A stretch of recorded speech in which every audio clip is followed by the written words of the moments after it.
All right, ladies and gentlemen, we are live here on Sportswire Radio, getting you ready for all the latest happenings here in the world of sports, and certainly a lot to talk about if you're a wrestling fan like we are here on Sportswire Radio. And no better person to do that with us here tonight and speak about most likely a lot about the fallout of CM Punk. It has been the talk of the wrestling world. He is no longer a member of AEW, and to tell us about it and more is our analyst here, our wrestling head of the table here on Sportswire Radio, also host of the Hockey Fan Chat, Mr. Randy Dillon. Randy, happy Friday. How are you, my friend? Tom, I'm doing well. How are you doing today? I'm doing good. Always good to be with you, my friend. We've got some new lighting. We've got a logo in the background, so we'll see if the people like that. But obviously, to kick things off, I could obviously talk about maybe the Judgment Day and the Bloodline, but I've got to ask you because it's the burning question that every wrestling fan has on their minds, and we haven't got a chance to speak about it since the last time we went on the air. And CM Punk, AEW, no more, but who's really right? Who's wrong? And what do you make of all of it? Well, first off, for a wrestling fan, if you all the talk has been CM Punk and AEW. If you don't know that, you've been living literally under a rock in the Stone Ages. I think to go on the situation, I think one Tony Khan had to make this as the right call. Listen, there was so much backlash, bad blood, so much bad publicity. I know they say there's no such thing as bad press, but all in got overshadowed by the confrontation with CM Punk and Jake Perry in the brawl. I Right. feel one brawl, okay, you see what happened, you try to make bygones move on. That wasn't happening between the Young Bucks, Omega, Hangman Page, and Punk. The second brawl happened right before the show. Give credit to Samoa Joe to drag CM Punk literally out there to do that match and make like anything happen. But it's been a year since the incident when the first incident Yeah, we've been happened. speaking about him for a long time, CM Punk. I mean, this is not something that just happened yesterday. Yeah, so I think for Tony Khan saying, and you do not want to get this in the back where the problem, the everything going on, it was the right call to make. But I feel there's going to be problems coming up. Going back to his statement on Collision, I felt like him saying my life was in danger. Like there were people endangered in the first brawl in last year when All Out. Why is this one more important because it happened to you? Listen, I'm pretty sure Vince have seen many brawls in his day. Ted Turner, Bischoff, Jarrett, anyone that's called wrestling in the back, they've seen brawls and stuff. So I feel him saying my life in danger, that why I did it. That's a bad take there. The Nick Jackson doing the lap after Collision as well. Just a horrible take there. It was funny, I will admit that. But definitely not the right move there. I really felt AEW, they should have been more professional about listen, they put the statement out, Punk gone. Move on with it. There's no need to keep addressing this. There's no need for Tony Khan after Collision to say what he said before Collision. I think that just adds to the fire because we know CM Punk's going to have something to say about this. And I got a feeling. Well, kind of waiting. I mean, Randy, it's been a little while now. Why do you think Mr. Punk hasn't said anything yet? Or Mr. Brooks, as we should call him? I think one, they're waiting for everything to go through the termination, the no compete clause, because I think that's what they're waiting for, and I think a lot of companies are waiting for that as well. WWE, Impact, New Japan, NWA, they're all waiting for this big. Well, I mean, some of those companies you mentioned, obviously, I've got comments, and we'll get to some of them. I'll have an announcement for one person at the bottom of my last comment. But I mean, some of those companies, like the NWA, for example, I mean, I don't think they could afford Mr. Punk and his exorbitant salary. Then the first company you mentioned, which is obviously the company that's on the minds of everybody, that is WWE. And but they've went through this experiment before, and Mr. Punk has had a lot to say about that company. And I don't even know if you believe in the one-time chairman of the company and if he's back in power or not in some capacity, which we know he is pretty much at this point. Vince McMahon want to go down that road. So, I mean, where does Mr. Punk then go since you mentioned some companies there? I think for Punk at this point in his career, he needs to clear his name. You got the money, you're getting paid out for AEW with your contract. You're going to be getting a big pay here. I think there was something in his term saying he'll still get paid for merchandise. And AEW literally cleared everything off their market for Punk for merchandise. We'll see how that's going to work out for them. We know the viewership in Collision is going to go down. So I think for him, it's about clearing his name. Now, going on WWE, Vince, we know at the end of the day, he's a businessman. He's done Yes, but some he said a lot about that company, and we know that he worked for the company, but as a Fox employee, and yeah, I don't know, Randy. I don't know. right now, from what I've read, this will be Nick Khan's decision. Nick Khan has really helped WWE revenue increase. Listen, he's a big reason they got $10 billion for that company. Triple H, I think it's been reported saying he will only bring CM Punk back if a creative plan is in progress. Nothing to talk about, like, this is the plan, this is what we're doing. There's no going out of this. This is what you're working with. So I think that will at least give control. Because I think what we've learned from this incident in AEW is some stars need to be under creative control. Otherwise, Yeah, you but don't he know has what's said going to so do. much, and I hear where you're coming from with this, but I mean, he was obviously toxic in the AEW locker room. Although, if you read Twitter, you would also say, well, the Young Bucks and Kenny Omega, they had a lot to do with it. Jericho said things in the past, but in the WWE locker room, I mean, Triple H and him have butted heads. I mean, most people in that locker room from when when he was there last 9 or 10 years ago, I'm sure don't have the most favorable opinion. So, I mean, who would be advocating for him, though, if we're going to talk the WWE return? Because I do agree with you that that's the company that would make the most sense, but also most likely they're the company that can afford him. Yeah, definitely. We've heard Seth Rollins saying, I think during WrestleMania, he said, "Phil, stay away. We don't want your cancer."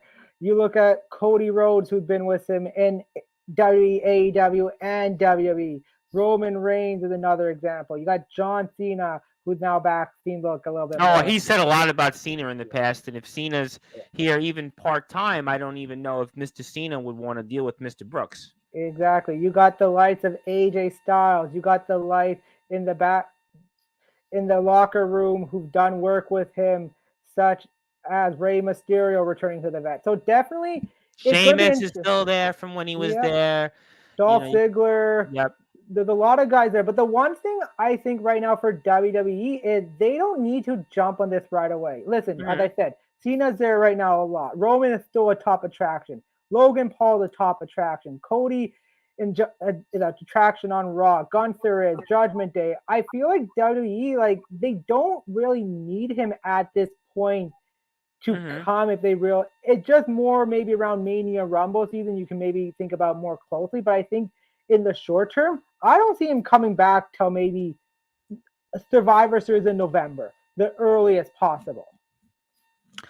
I guess we'll have to see. I want to get to some comments here because a ton of people want to say hello. This guy I know, am I still able to hop on the podcast? I'm going to get back to you, but Saturday's out for me because I also have an announcement later on in the show for a guest coming the next day. But we're going to definitely get together and do a podcast. But you got to tell me a little more about you because I don't know a lot about you. So you gotta do that to me off the air. So I appreciate though that, and we'll certainly make it happen next weekend. Let's shoot for next weekend. Want to say hello to our very good friend Mr. Frankie himself. Hey fellas, all rise for the Judgment Day. Yes, absolutely. I'll get to that very quickly. I want to say hello to Mr. Soldier GP, and his foundation in the IMF is certainly growing stronger by the day, and they certainly are a heck of a lot bigger than Judgment Day, and frankly, they might be bigger these days than the Judgment Day and the Bloodline combined in terms of their numbers.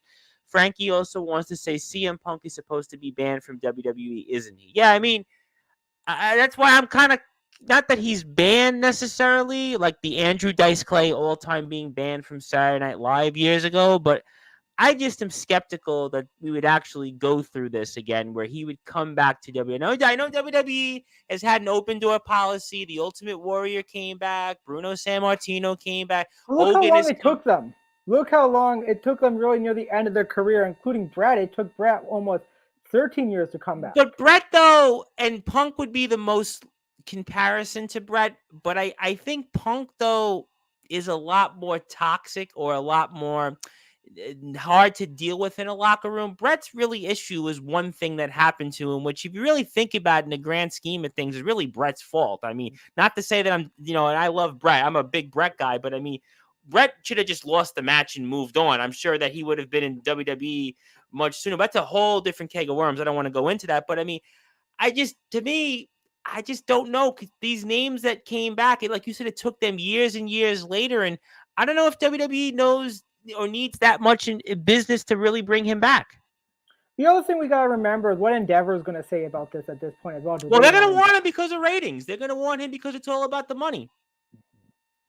Yeah, and they do have history with UFC. So there's definitely a lot of what's going to happen. But like I said, don't expect him to be returning anytime soon. Maybe Survivor Series. I would expect more we would get around Rumble, if anything. All right, well, we'll have to see. I mean, so you don't think, though, let's say Japan. You mentioned New Japan. You don't think New Japan? Because that would be a place that he probably could make a little sense in. Japan respects his craft, respects his work. I think he's done Japan very briefly. New Japan, they're very similar style with AEW. And I think with him, he, at this point in his career, can his body take that wear and tear? But what is he now, 44 about? 44, yeah, 45? 44, 45. So he's up there in age. And listen, but that WWE schedule, though, is no picnic either. Remember, AEW doesn't run house shows. WWE is going to be running, let's say if he's on Raw or SmackDown, he's got to do at least a 1 or 2 live event a week. Can he do that kind of schedule? He would have a similar contract to what Edge would have got. Or maybe even similar to what Goldberg got when he first came back in 2016.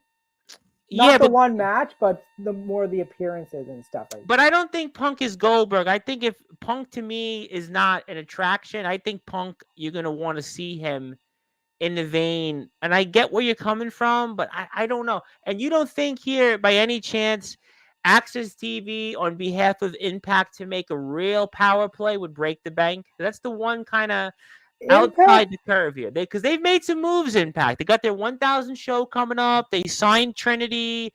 I mean, they've got a roster, with some veterans there, some younger talent. I mean, that would be an interesting kind of move for them. You don't think there's any chance there? Earlier this week, I would have said no, because I don't think CM Punk and Bully Ray would get along in the back. But apparently the Dudleys have now signed a Legend contract back with WWE, so that factor is out. So are they still doing the 1000 show then? Because I think they'll still be doing the 1000 show, because they're definitely a part of that. Okay, I mean, I think Impact would be an interesting move for him, though. That would be a very interesting move. Impact definitely would be, because I think it would bring them back. They really haven't had a big star there since the early 2010s. Well, they signed Trinity. They signed her. I mean, they've had, Deonna Purrazzo's become a star there. I mean, they're an emerging roster. I mean, they have Jonathan. Not the lights when they had Kurt Angle, Sting. I mean, they were on Spike TV, and the Carters had billions, but they're a company that their content, I think improved a lot. They've rebuilt. They've got a little bit of momentum. I mean, Josh Alexander was a phenomenal champion there. They've got some emerging talent. Moose. I love Moose's work. So. Oh, me too. In fact, I've actually covered some guys that have wrestled Moose. I mean, so Moose is, a really good talent. He's an example of a number of guys. Joe Henry, in fact, my guest last week on Sportswire Radio, Davey Blaze, had a legendary feud with Joe Henry. So my point is, Impact, that's the kind of company maybe he could build it. Maybe he has some momentum, or he goes into WWE and, he's going to deal with some of the things he said, or he can go to Impact and maybe he can be a big fish in a small pond. Yeah, no. Impact, the only thing I worry about Impact because Impact did do work with AEW a few years ago.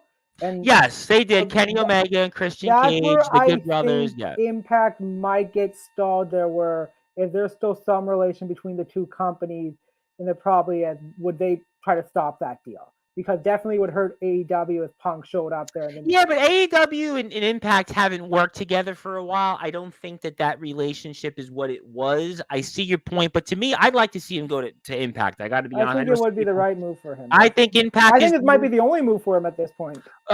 Because I think again we went over WWE. To me, I think to go down that road, he's not Hogan, he's not Warrior, he's not Bruno, he's not even Brett. Listen, Punk had a great a year and a half, 2 years as a top guy. I mean, it's a great run. He was really before Roman. He was the longest champion the company had since Diesel. But if I look at his body of work, I don't even put him in the same category as Brett.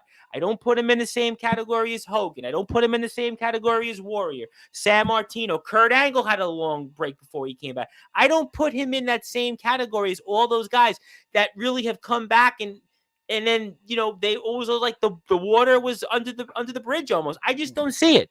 No, exactly. Because Punk, it's been years he's been dishing on WWE. Like, I know Angle, like, he threw some dirt here and there, but his focus was on Impact. But Angle to me, though, would be a fairer comparison. But I even think I look at Punk, I don't see the body of work even like Angle, because Angle was probably one of the top, 3 or 4 guys in the Attitude to Ruthless Aggression era. I mean, Punk's run as a true top guy was 2 years? Well, listen, there's arguments out there that say, I know we're going off topic, with Kurt Angle saying that if he stayed, how big of a star John Cena would have became. What could have happened to life of I caught him on Broken Skull Sessions. There is a point that I think Angle's best work actually wasn't in WWE. I mean, it was an Impact. Yep. Yeah. Let me get to some more comments here before I move on for a few more minutes. And also, Frankie wants to say, did he just call Logan Paul a top attraction? We're talking about Punk. He may have said that. I don't remember where he said that.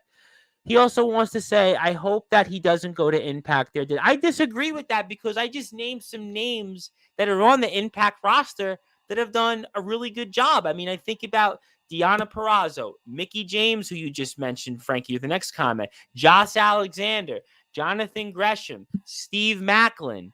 I mean, there's a lot of people. Trinity. I mean, the women's division in Impact might be the best around. I mean, there's a lot of talent in Impact, not just the Bully Rays, the Tommy Dreamers. I mean, there's a roster here. It's a nice mix. And a guy like Punk, you also mentioned Moose.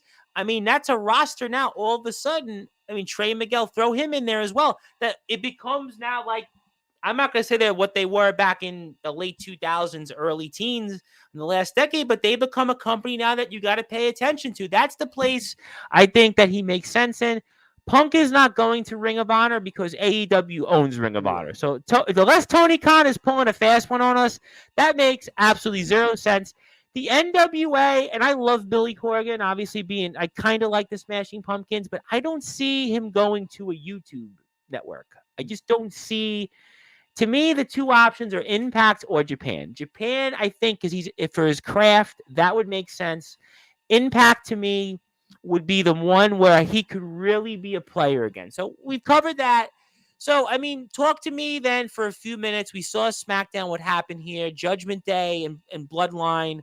Maybe we're building something there. We got the Hurt Business, the new reformed Hurt Business. And then I think on Raw, really in wrestling, to me, the real story inside the ring is Gunther finally broke the Honky Tonk Man's record. I didn't even realize how he held that record as long as he did for a guy that you think about his body of work outside that run he had as Intercontinental Champion really was forgettable. No, absolutely. So start about Gunther.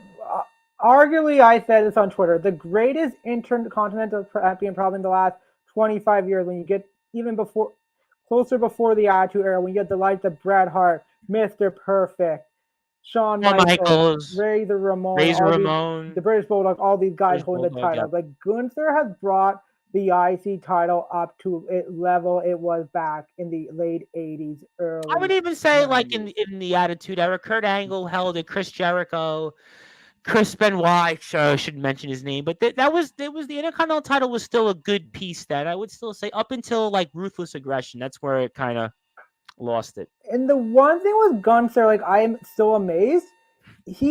Every time you think he hit his prime, he just goes to another level. Like that match against Chad Gable was just he went to another level, which I didn't think. I thought his peak was WrestleMania and that triple threat match for Sheamus and Drew McIntyre, but he keeps upping his game. They've actually reported and saying Gunther going to take over Roman Reigns as the next top person in the company. Absolutely. You listen. They didn't have someone who was ready to take over for John Cena when he in 2014-15. They saw with Roman, he wasn't ready there. I know in 2005 and 6, they with John Cena taking over, they still had the likes of The Undertaker, Triple H, and Shawn Michaels still competing at that high level. So he had some development, some help there. But you now have someone you can build your company around with. Cody Rhodes is still going to be around for a while. You have a great group of talent that you're ready to take the company to the next level. But definitely, I'm thinking about this at this point. Who's going to beat him for the title? Like, I don't think, unless it's going to be, at this point, there may be 5 people. Roman Reigns, Seth Rollins. Roman Reigns is not going for the Intercontinental title next. Who else you got? Brock Lesnar. Next. The other one, I would think maybe AJ Styles. Yeah, but AJ Styles right now, I mean, he can't get past Jimmy Uso. And Cody Rhodes is the last one. I knew you were going to go with Cody, but Cody's all bit about finishing the story and then to finish the story with the Intercontinental title. I know it doesn't make sense, but there's really no one left to beat him, though. That's the thing. But that was the problem with Austin Theory when he was the U.S. champion. Austin Theory, they could have built up a little bit more. The problem they didn't do it, though. They didn't do it. The problem with Austin Theory, what they did after he beat John Cena, he was off. I mean, unless you want to go back to Drew McIntyre.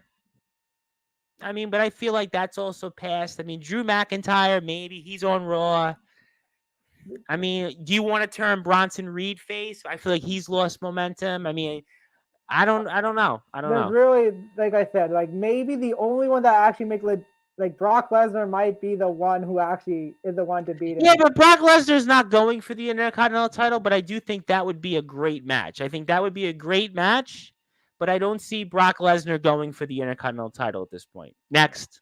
That's the way I look at it. No, fair. Yeah, they're in a pickle right now. They're definitely, unless they have something what they did with Warrior and Hogan back at WrestleMania 8, that's the only thing I can think of. Yeah, I mean, Roman, I don't know if we're going to see Roman Gunther at WrestleMania. I know we're actually, about 7 months away to WrestleMania. I mean, I don't know if that's the play I'm going for. I mean, there's one other name you did leave out for the Intercontinental title that could actually be impacted by Mr. Reigns. Jey Uso. Yeah.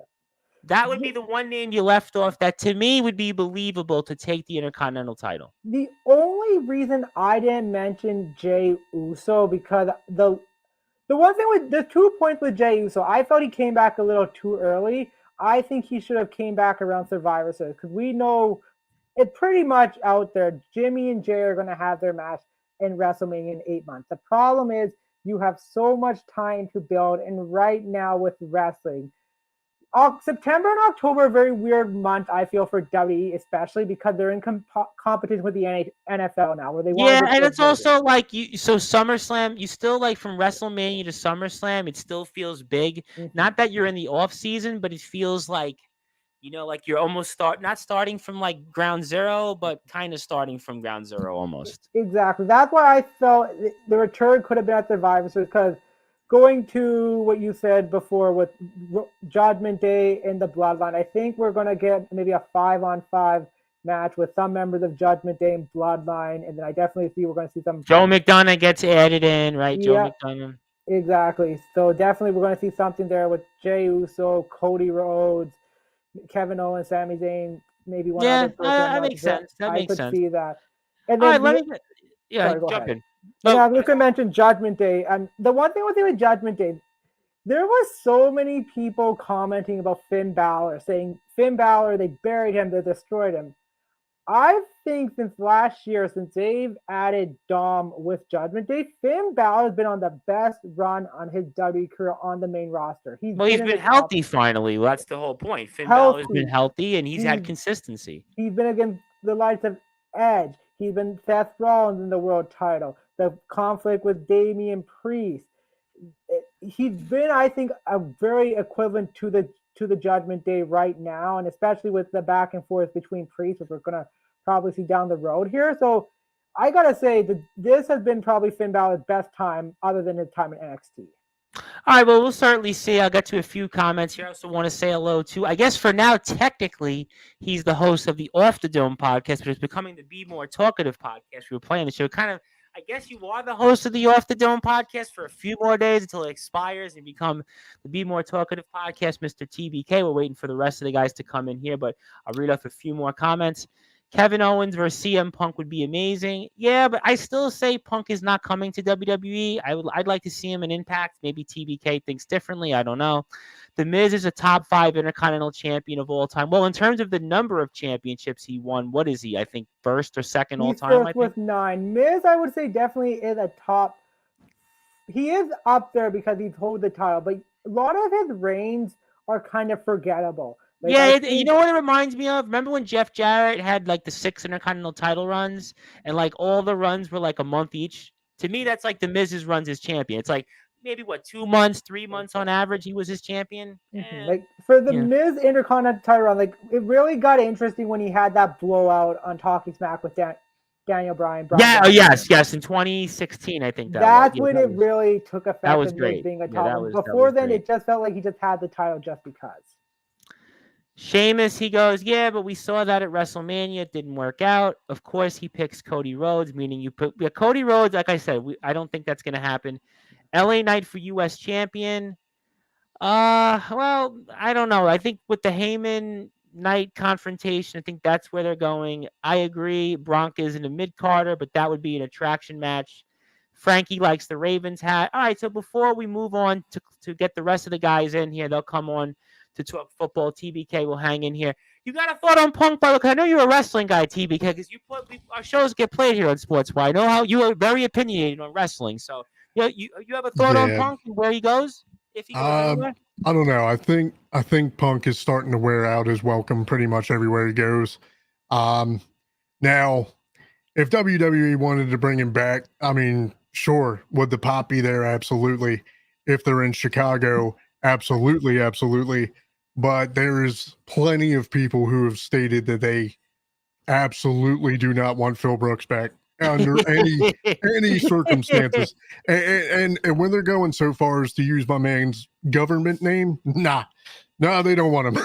Yeah, I completely agree with you because I feel like when all those guys in that locker room came out and said no friggin' way, and I had even made the point, okay, sure they brought Hogan back, sure they brought Warrior back, San Martino, Kurt Angle, Jeff Jarrett, Bret Hart, but in most of those cases, with the exception of Jeff Jarrett, those guys were some of the biggest attractions in the company's history, and no disrespect to Punk, but I don't think he's on that same level. His run as a top star was 2 years at most, 2.5. Do I really think he's got that much rope?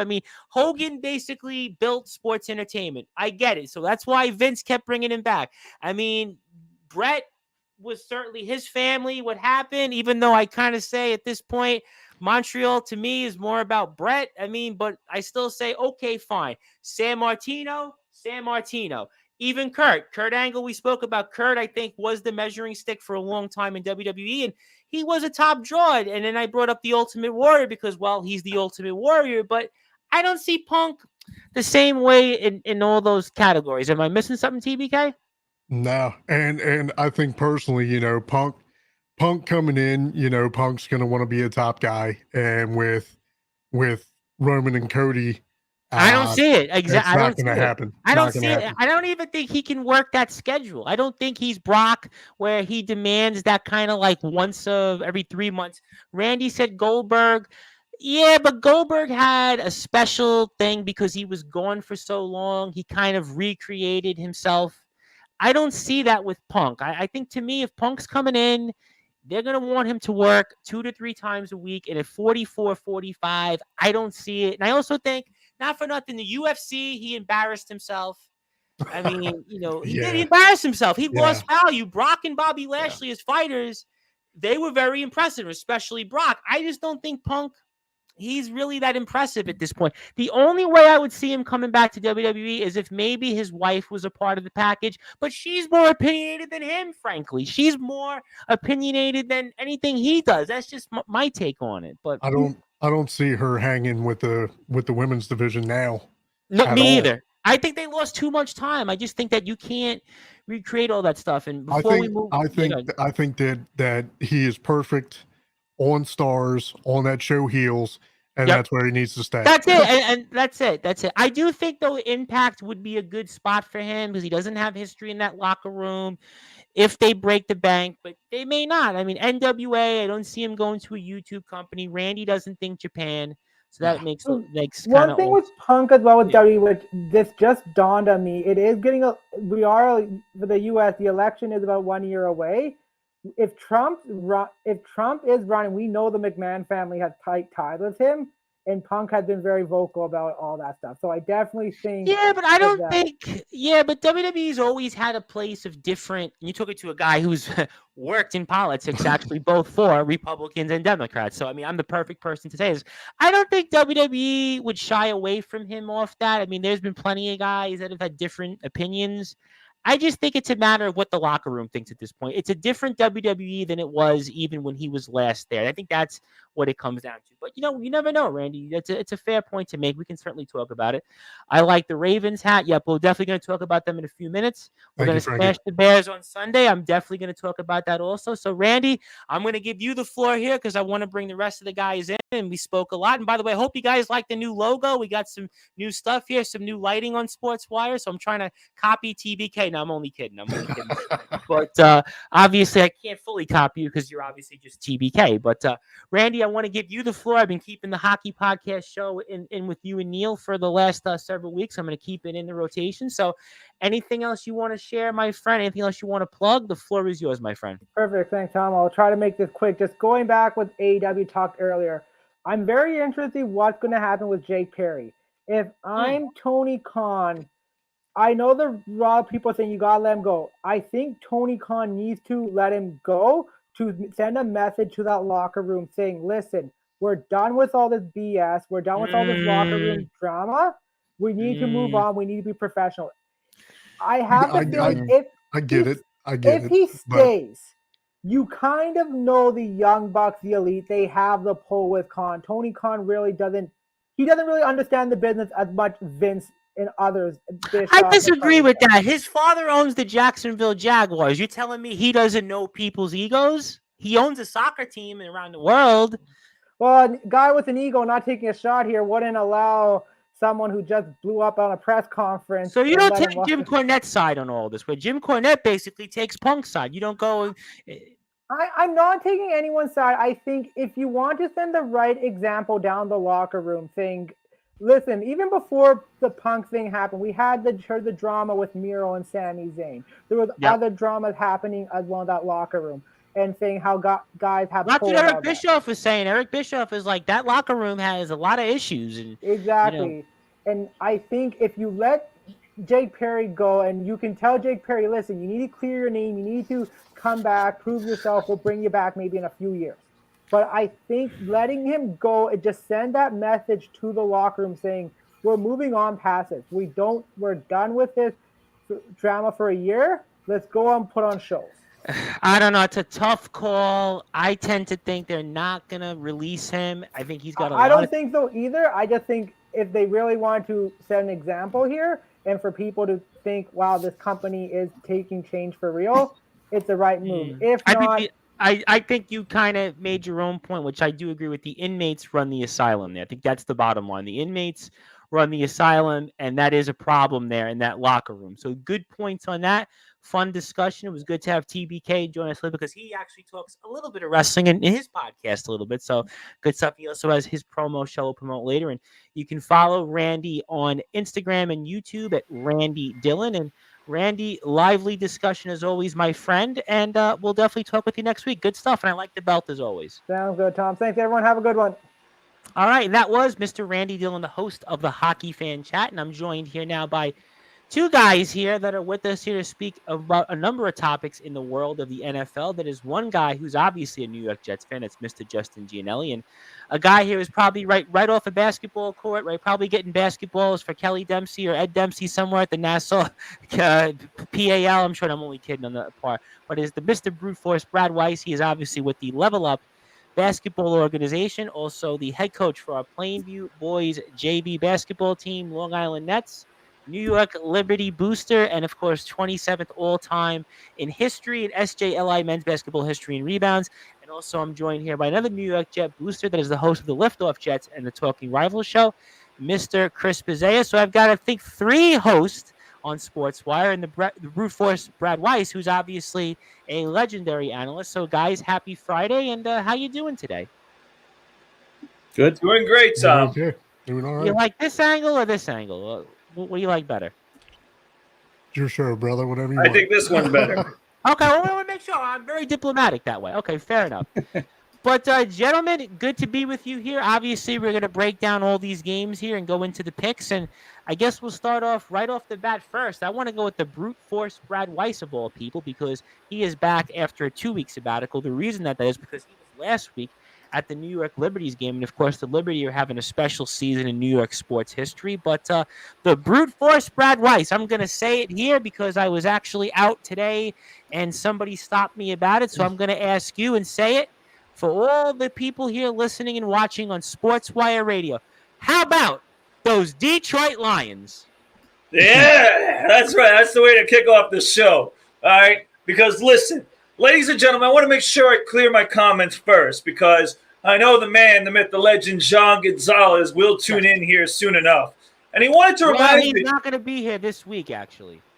Oh, okay. Well, he wanted to remind me to make sure that I said that he's the one that first believed in the Lions, and then I kind of jumped with him. And he is right. But at the same time, I will say proudly that I was somebody last season from start, even when they were 1-5, whatever, the finish, that I liked this team and I believed in this team. Okay. And Detroit made me look good last year. Okay. And this year, they're making me look better, and I think they're going to make me look much better because the Detroit Lions are no joke. The Detroit Lions are a team to be reckoned with. The Detroit Lions are one of the best teams in the NFC. With that being said, that's not saying very much because it's not a strong NFC. They're not in the class with the top 2, obviously, being the Eagles and the 49ers. They're not there. But they are at the top of the rest of the tier because there really isn't a team right now that I think has a good offense like the Lions do when it comes to, again, outside of those top 2. Their defense, by the way, if you watched yesterday, big stops yesterday. Last year, I mean, they couldn't stop anybody. I mean, they were just letting everybody walk down the field and score. The only reason why they won games was because of their prolific offense. Now they have game. They made some big stops, though. I mean, the Lions. And listen, that's what I was going to get to, is that they showed gradual improvement. Then over the offseason, they got better in a lot of different positions. And, some of them were little moves, C.J. Gardner-Johnson and other guys. So, you don't really think about that much. But they're making big impacts on this Lions defense. You could see their leadership. You could see the way that they go about things. And speaking of leadership, I mean, Dan Campbell, that is leadership, ladies and gentlemen. They certainly play. That is a coach. And I am a coach of basketball, and I look at a guy like that and say, that's a man that I would like to play for. I wish you played for a man like that at St. Joe's. You played for Kevin Spann and Mike McSloy. We love McSloy, but something about Dan Campbell. I mean, he's fantastic, and he's doing a great job with this team. And again, it's on both sides of the ball now. It's not just offense. We knew they were good offense, but defensively, they showed up yesterday. And listen, people are going to say, well, they didn't have Kelsey. Well, they didn't do this. Well, guess what? I understand that to an extent.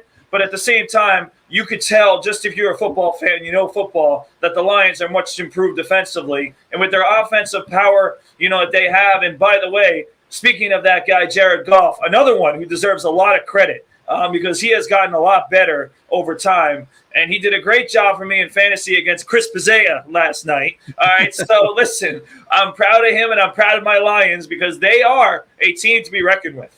Well, his last 9 starts last year was 15 touchdowns and I believe no interceptions. No interceptions. I mean, so it shows you he did well enough that he got them a win. And the Lions, like you said, made some big stops in the fourth quarter. And they get a rare win in Arrowhead. It's a very rare one and a good start for the Lions. And I'm sure that we'll recap who had. Oh, and by the way, I have to make this clear before we move on. I got the pick right, and John Gonzalez got it wrong. So I am winning, and that's how it needs to be for the rest of the season. No But more there's wins. other games to pick on one. I the know. I season- just got to make sure I highlight the start. That's all I got to make sure. Well, it's only one game of the 16 games. I would remind you. It's so. okay. Listen, any lead against John Gonzalez is a good lead. That's all I'm saying. Okay, well, I'll let the rest of the guys, I'm sure, have their opinions on it. But Chris, Lions get a win. I guess I'll recap it. Then we'll go right into the game because I have a lot of games to pick, and I want to get people, obviously who they pick and why. And I mean, the Lions are off to a strong start. Kind of, they ended the season on NBC. They got a win against the Green Bay Packers, against Aaron Rodgers, and then they start the regular season with the win over the Super Bowl champions and Patrick Mahomes. I mean, could not have been a better time for the Detroit Lions that they've had in a long time. So give me your thoughts on where the Lions are and just the game itself yesterday. Oh, you wanted me? I'm sorry. That's okay. Oh, yeah. Yeah, listen, that was impressive, without a doubt, by Detroit. But on the other side, Kansas City, I mean, without Kelsey, that offense is basically they were different yesterday. They were very different. I mean, their receivers are just not good. There's just no real weapons there. So they definitely need him back, and I'm sure he's going to be back week 2. But, yeah, they need him back. And if I'm them, I'm calling up Tampa Bay right now and asking about Mike Evans, to be honest, because they need help at wide receiver. And they need Sean Jones back, too, as we've seen in that game. I mean, they played pretty good. The KC defense hung in there for about 3 quarters, but eventually... And I thought that turnover they had in the almost the end of the second quarter where the Lions were driving... Oh, that helped big time, yeah. Yeah, and that would have definitely been points. They had a lot of momentum after that, but really weren't able to use it much after the second half. Yeah, it's going to be interesting how they bounce. I mean, listen, Kansas City, I think they're still going to be fine. They're still going to get to the playoffs. The problem is when they face, Cincinnati or, one of the AFC North teams or even Jacksonville, or let's say if the Jets get to the playoffs, hopefully Buffalo might, when they face one of the tougher teams in the playoffs, that's where they're going to have a problem with, because I don't think they're going to be able to keep up with them points-wise this time around. So that's going to be, I think that's what I got from this first game. I'm like, man, Kansas. I know it's only one game; it's the first week, but still, their offense just doesn't look good. Detroit, yeah, I think they're there. I wouldn't mind seeing Detroit go after Mike Evans, to be honest, to pair with St. Brown. I mean, that would be pretty amazing. I don't know if they'll do it, but listen, I think Detroit's going to win that division. But are they going to be able to handle Philly? Are they going to be able to handle San Fran? Yeah, Philly and San Fran in the playoffs. In the NFC, it's like you said, that to really there's 2 teams that are elite, and then everybody else is kind of like not at the bottom, but underneath them. And Detroit would fall into that category of teams. But you got to like them. They looked really good. And you know what? Dan Campbell took some chances last night.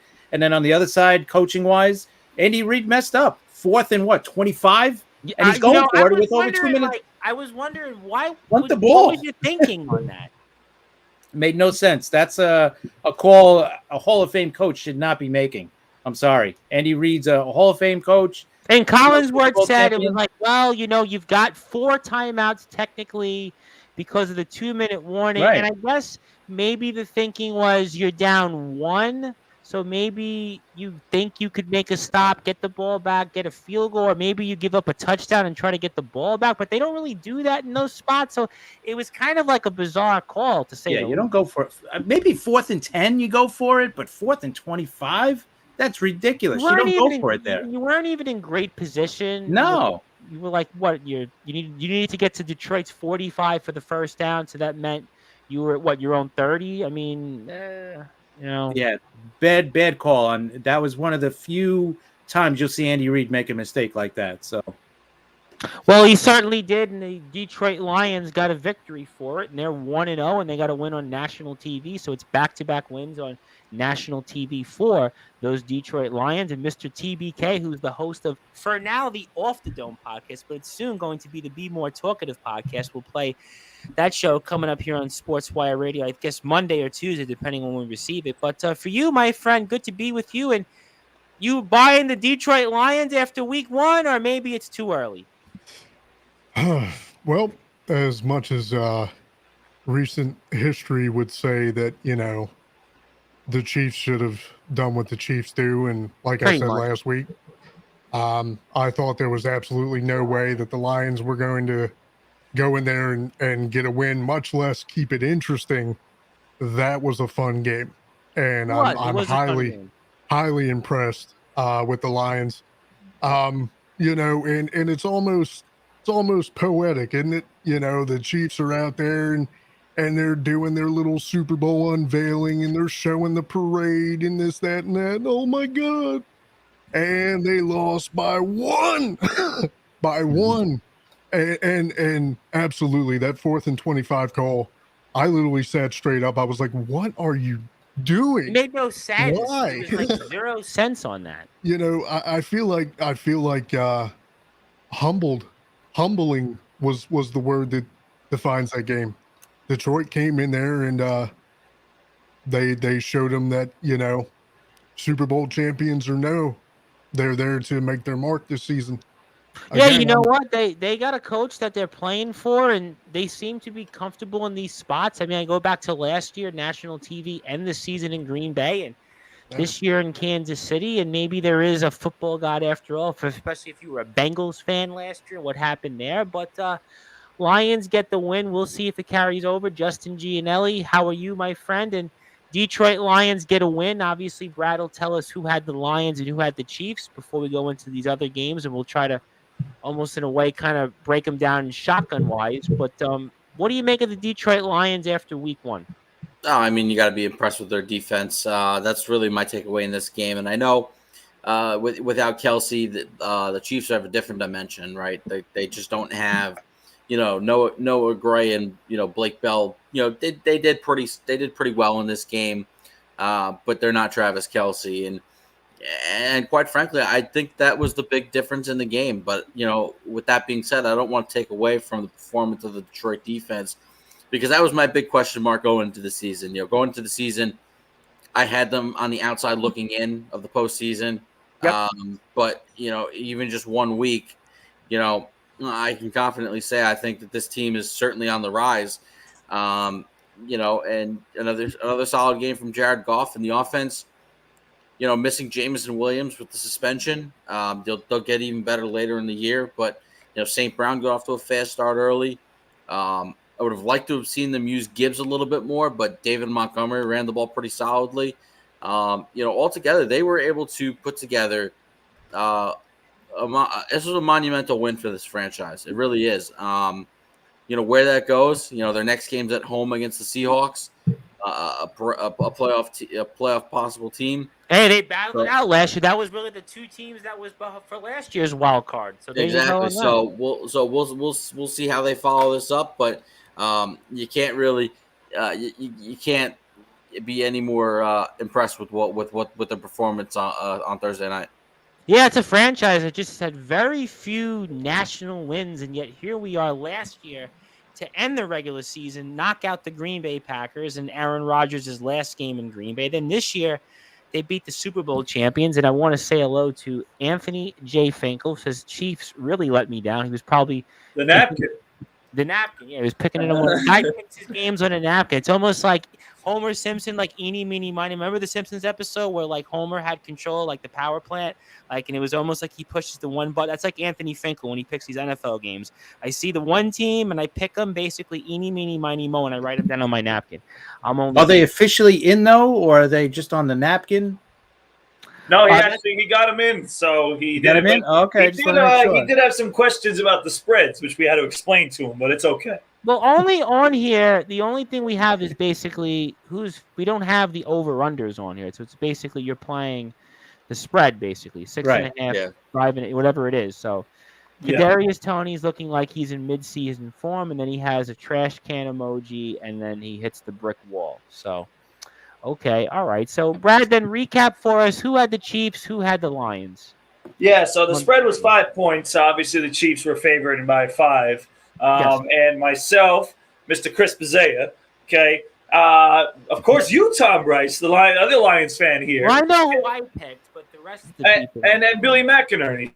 You guys, but on the guys on the panel, like TBK, Justin, Chris. Oh, okay. So, listen, so to be clear, it's not necessarily who we think is going to win in this situation, where the spread, like, Justin might have picked, a certain spread, but for example, he might not think that team is winning. He's just picking with the spread. Correct. For all those who are listening out there, when I make that statement, it is the spread, not who we think is going to win. We'll make clear who we think we're going to win. I'll be honest. I thought the Chiefs were going to win, but not by much. I thought it'd be a tight game. That was my guess. You know what? I was a sucker.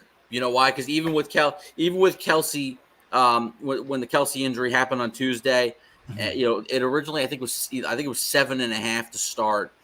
I had 6.5 on Monday. 6.5. Okay, so 6.5, and then the Kelsey news happened on Tuesday. Brought it down 1.5. Yeah, I made the picks. I made my picks on Thursday morning to get it in before the game time, and I'm a sucker. I thought that they wanted you to take the Chiefs because they kept lowering and lowering the spread, and I took the bait. Yeah. Well, the law of logic would say Kansas City in this spot. Because if it was 6, because even if it was 6.5, pre-injury, I probably would have taken Detroit plus 6.5. Yeah, but once I think a lot of people thought the same way. Creeping to 5, I'm like, they want me to do it. They want me to take Kansas City. All right, I'll be the sucker. A lot of people, again, Kansas City's track record, they've won 2 Super Bowls in the last 5 years, and they've been in 5 straight championship games, 3 Super Bowls, and who were the Detroit Lions? I mean, so, that's kind of where we're at. So, and who did TBK have the booth was? I believe he took Kansas City as well with the spread. So Kansas City, we had Justin, TBK, and the 3 of us had Detroit. Yes. All right. So and Anthony Finkel had the Chiefs because he basically did eeny, meeny, miny, mo. Again, like if you're a Simpsons fan, when Homer was basically had control of the power plant, like whether he could blow up. He's probably going to win the belt using eeny, meeny, miny, mo. So. Listen, somebody might win it. I mean, that's the whole point. I mean, all right. So let's go to the games here. Let's go to the next one, and I'm gonna go basically in order from what Yahoo has. I have it right in front of me. So let's go with the Brute Force. Your favorite team, of course, that you may call the dumbest team in the league, the Atlanta Falcons against the Carolina Panthers here. And obviously, it's a 3.5 point spread right now. Currently, very smart team. 1 o'clock matchup. Both of these teams had the same exact record, 7-10 last year. They very well could have the same exact record this season. Somebody has to be picked, and the Brute Force Brad Weiss, for those that are listening and watching here on Sportswire Radio, will you pick one of your favorite teams, the Atlanta Falcons here, to cover, or will you pick the Carolina Panthers? So first of all, when you say my favorite team, it's always like a suspense because there's so many of them that you can choose from at this point. I mean, it's always like, are you going to say the Steelers? Are you going to say the Lions? Are you going to say the Falcons? I mean, I got the Cowboys. The Cowboys, there you go, in other words. So listen, when it comes to the dumbest team, all right, their name is going to live up to the bill this week because I picked Carolina with the spread. I picked them to cover. And not only do I think they're going to cover the spread, I think they're going to win the game. So I'm picking Carolina to win this game because I think, it's one of those things where I believe these rookies on Carolina are going to show out. And one of them is Bryce Young. I think he's going to have a good game. We talked a lot about. Yep. I think he's going to have a good game in this one. He's not going against an intimidating defense. He can see the field better. He's going to find his receivers. I think this is a slowly but surely game where, a guy like Adam Thielen, who was picked low in a lot of drafts, could potentially come out and have a good game in this one. So I think this is a good game for Carolina. Atlanta has had these troubles at home holding leads. They're not very, safe and secure with them, even when they are winning, as we know from the past. So I feel quite confident that not only will Carolina obviously cover the spread, in my opinion, but I think they're going to win the game, and I think they're going to win the game. It's going to be a close one, but I do think they're going to win the game by at least a field goal.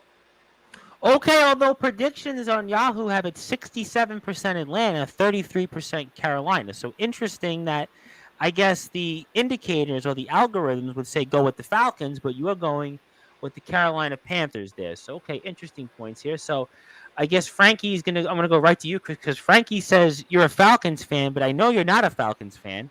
And then Frankie also calls, I guess, Carolina would be the choke artist, maybe. Maybe that's who he's referring to. I don't know which team he's referring to there. But Chris, Falcons, Panthers, two somewhat entertaining teams going into the season. I think that they're probably going to be somewhere around where they were last year, maybe 7-10. Maybe you could say a game better here or there for each team. Carolina maybe has some more interesting kind of young players that maybe if they perform or really could do some better things, maybe they'd be better. Or in Atlanta, again, maybe in a different way. But who do you think wins here? Falcons at home, small favorites over the Carolina Panthers, 1:00 game. I think for the reasons Brute Force has been bringing up about Carolina, rookie quarterback, young team, I'm on the opposite end. I like Atlanta. I like Atlanta just because let's see what what's his name, the quarterback could do. Like he played a few games at the end of last year. Yep. I think that's going to help him coming into this year. He's got a few games under his belt, unlike Bryce Young, who's going to come in as a rookie, obviously. So I kind of like Atlanta. Not by a lot. I don't think it's going to be a blowout. I just like Atlanta. Bijan Robinson, I think, is going to be a monster this year and going forward. I think he's going to be one of the next big-time running backs in the NFL. And they're just going to run the ball like crazy between him and Algier, the other kid that they had last year, who had a really good year too. So I just think they're going to run the ball a lot and control the ball, take the heat off the quarterback a little bit, and I see Atlanta covering too. Yeah, I kind of feel like here with Atlanta, they're at home, small favorite. I kind of think that's the safe bet, and I think that's what people on Yahoo and the algorithm say. But Frankie also wants to clarify the Falcons, who he's talking about after the Super Bowl, obviously, they lost his respect. So there's going to be a lot of people that do. Different coach now. So True. Well, it's a different time, but that's a point that I'm sure a lot of people still feel. For you, Mr. TBK, Falcons, Panthers, I mean, again, both teams kind of had middling seasons last year. Maybe Carolina had a lot more optimism to end the season, though they totally changed the team, brought some young players in via the draft. Falcons kind of had pretty much the same season they had the year prior, hung around, maybe were a little bit longer in the postseason chase than they should have been, but alas, they were there, and somebody has to win, and the Atlanta Falcons are at home. They are 3.5-point favorites. And for you, Mr. TBK, who do you like? Yeah, I decided to go with Atlanta as well. I think this game is going to be, the battle of who sucks just a little bit less.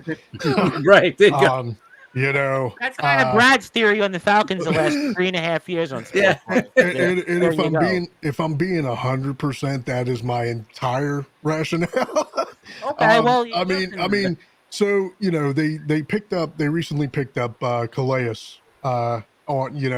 Curious how his veteran presence is going to do with that defense. Maybe he gets in there. He was a leader for the Ravens. Let's see if he gets in there and fires up that Atlanta defense. But yeah, I don't think it's going to be overly exciting. But I mean, in all good conscience, I'd have to go with Atlanta at home. All right, that certainly makes sense. And for you, Mr. Justin Gianelli, curious on where you go here, Falcons and Panthers, again, two teams that had identical seasons, and we spoke about it last week on the show. The NFC South, they were pretty much all four teams separated by one game, which doesn't really happen. And three of those teams had 7 wins, and the Tampa Bay Buccaneers won the division with 8 games. Yahoo has it that the Falcons are 67% favorites here, but Justin Gianelli, maybe tell us something different. I'm happy we started with this. I'm happy we started with this game because you know what? The Panthers are my dark horse playoff team. Okay. They finished the year strong last year, like the Lions. First year under Frank Reich. I think Frank Reich is going to do a tremendous job with rookie quarterback Bryce Young. And I think Bryce Young is going to be legitimate right away. I think he's the one quarterback in the first round of this draft who's going to come in and light things up right away. I love the talent of Richardson. I love the talent of there was 3 quarterbacks that went in the first round. Stroud. I'm sorry, CJ Stroud. Love the talent of CJ Stroud, but I think both of those 2 quarterbacks, I think are going to struggle a bit early on. As for Bryce Young, I think he's going to come in there and play a strong game. Also, too, we're going to get a chance to see J.C. Horn, last year's first-round pick. Remember, he tore his ACL last year and did not really play last year. So I think that's a big improvement to the Carolina defense. I think their defense as a whole is actually kind of solid, and I think they're going to do an okay job slowing down Bijan Robinson and Tyler Algier. And at this point, I don't trust Desmond Ridder. I know he's got a couple games under his belt by replacing Mariota at the end of the season. Yep. I just wasn't really sold on him coming out of Cincinnati.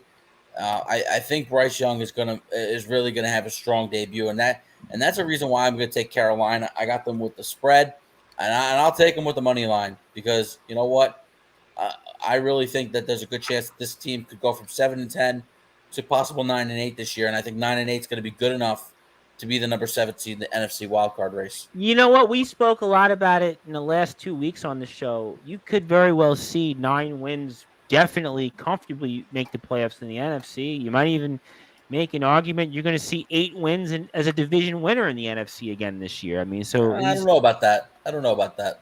I mean, you got the South, you got those 4 teams, right? I really do think the Saints can win 10, 11 games with Derek Carr.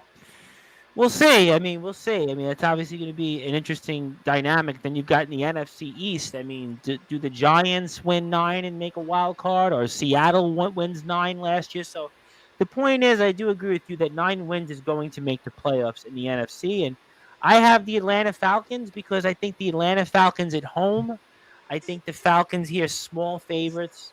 I kind of think here Atlanta finds a way to get a victory at home.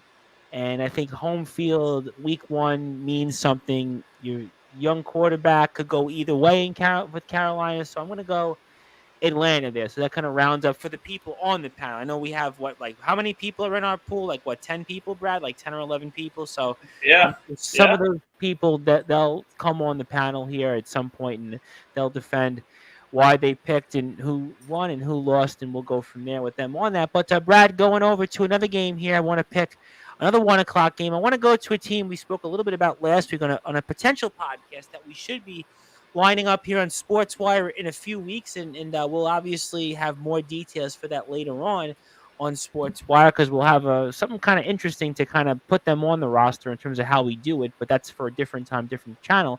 That is the Jacksonville Jaguars and the Indianapolis Colts. That's the team that I'm obviously referring to here, and the Colts are at home here. Colts are also starting a young quarterback. Will it actually help them in terms of what they did for the last season versus this? I don't know. Jacksonville Jaguars are a team everybody's high on as a dark horse team after how they won the AFC South and won a playoff game last year with Trevor Lawrence, Doug Peterson, Super Bowl winning coach. But for you, the Brute Force, Brad Weiss, I mean, Jacksonville is on the road here. They are 4.5-point favorites. It's now 5 points as we last look. So for those that are listening and watching here on Sportswire Radio, the Brad Weiss, the Brute Force, do you believe in the Jacksonville Jaguars here, or do you see maybe the Indianapolis Colts with a young quarterback, new coach, maybe find a way to get off to a strong start here and get a W? Yeah, so the only thing that made me have to think about this was really the fact that it was a divisional game. And when you have these divisional clashes, most of the time, the teams know each other. Games, you don't know. And you get some tight games and stuff. But when it comes to the teams, there's nothing tight about it. There's one team that's a lot better than the other. Right. In my opinion, I think the Jaguars are a team to be reckoned with. And that was a team that Justin talked about all season last year. With the way that they were playing and the way the respect that they deserved. And they made the playoffs and won that division. So, I mean, I really like Jacksonville. I like everything about them when it comes to, obviously, Trevor Lawrence. I think Travis Etienne has a much better season this year. I think that their wide receiving core, I like a guy like Christian Kirk. Obviously the guy from Atlanta who was suspended is back this year. So I like a lot about their offense, and their defense is nothing to sneeze at either. They are a pretty well complete team with, as you mentioned, Tom, which is a big mismatch in this game, the coaching. Doug Peterson obviously is a great coach, and the Colts are relying on a rookie coach. So I don't think there's anything that really... Jeff Saturday last year when the Colts had Jeff Saturday. I mean, he was come on. ESPN analyst. I mean, come on. So listen, I don't believe in these Colts to win this game. And obviously I'm going to pick Jacksonville to win, but I'm also going to take Jacksonville with the spread. I think, they at least get winning by a touchdown. I'll say the Colts will make it a little scrappy early on because, again, it is a divisional game. It is week 1, so it won't be pretty early. But I think in the second half, Jacksonville takes over the game and wins by a touchdown at least. Okay, I think that's again Atlanta. It was one thing we spoke about, but Indianapolis at home is certainly a different team, and Jacksonville has a lot of momentum. Certainly, no doubt, from the second half last year, again winning the AFC South and winning a playoff game to boot. Chris, the Indianapolis Colts, the Jacksonville Jaguars. Jacksonville is on the road here, but they are 5-point favorites. Jacksonville is a team that's coming in with a lot of hype. Will it be worth it? We'll have to find out. But who do you like here in this matchup of teams here in the AFC South? Yeah, I think this is an easy one. I think Jacksonville's going to win this one. Jacksonville should win this division.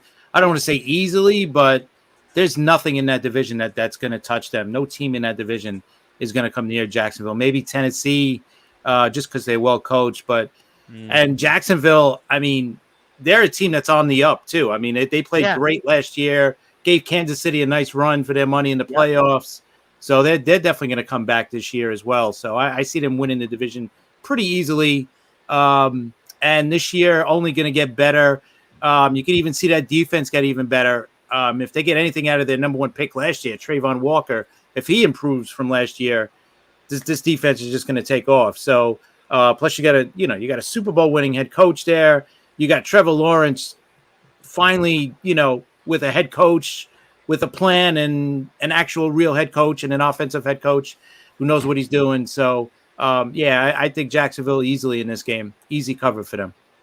All right. Well, it's certainly, I'm sure, going to be a lot of people's picks here. And before I get to TBK, the algorithms there say Jacksonville 80%, 20% are only going with Indianapolis based on the algorithms. For you, Mr. TBK, again, Jacksonville, a lot of hype coming into the season, certainly warranted winning the AFC South, winning a huge game from behind against the Chargers, playing very well in Arrowhead. Will it continue for this season? I don't know, but for now, they're 5-point favorites against the Indianapolis Colts. And for you, the Baltimore kid, what do you like?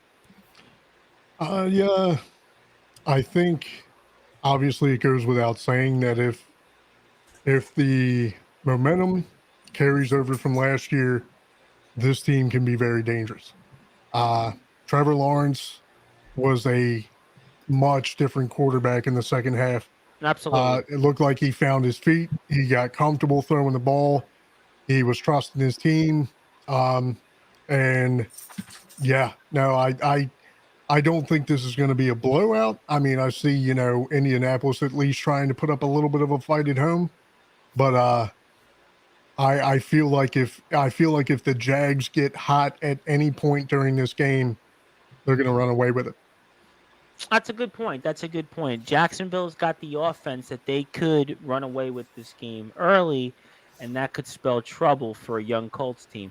Justin, you were certainly very high on the Jacksonville Jaguars last season, and for good reasons. They won, I think, 7 of their last 10 games. Yep. Also won a playoff game last year, and again, played very well in Arrowhead, in a place that they're really not used to, and they've got a lot of momentum going into this season, and they're certainly going to be at the top of the class here in the AFC South. And does it carry for you, or maybe the Indianapolis Colts find a way to make it competitive here as the Jacksonville Jaguars are 5-point favorites against the Indianapolis Colts? Listen, we're about to enter an era, a Peyton Manning 2.0 style era, where how the Colts were winning the AFC South regularly every single year. 5 games. Yep. With Peyton Manning at quarterback, well, guess what? Trevor Lawrence is about to do the same thing. It's going to be rinse and repeat. I got Jacksonville as one of the best teams in the AFC. I think they really are. They're going to take another step forward this year. I think Trevor Lawrence will. And listen, Indianapolis is one player that makes you lose sleep at night, and that player is not going to be on the field, and that's Jonathan Taylor. Other than that, I just don't see Deion Jackson performing enough to where Jacksonville is going to struggle defensively. Anthony Richardson is going to be running for his life. The pass rush, led by Josh Allen, is going to be very, very difficult for Anthony Richardson in his debut. Like I said, when talking about Bryce Young, I think Richardson's going to have a whale of a time early on. I think it's going to be so difficult. And going up against this Jacksonville team that is riding high after finishing strong last year, the epic comeback over the Chargers, nearly beating Mahomes, who was on one leg at Arrowhead last year, hanging tough. I mean, to me, the Jags are a 12-win football team. They really are. Especially in the South, where they probably can almost. I wouldn't say lock, because you never know what can happen in a division game, but they are as close to a lock for a 6-0 division record this year. Yeah, I mean, you can go as 5-1 almost in that any team in division. football. And partially based on what's left in that division. I don't think Tennessee's going to be any good. I don't think Houston at all is going to be any good.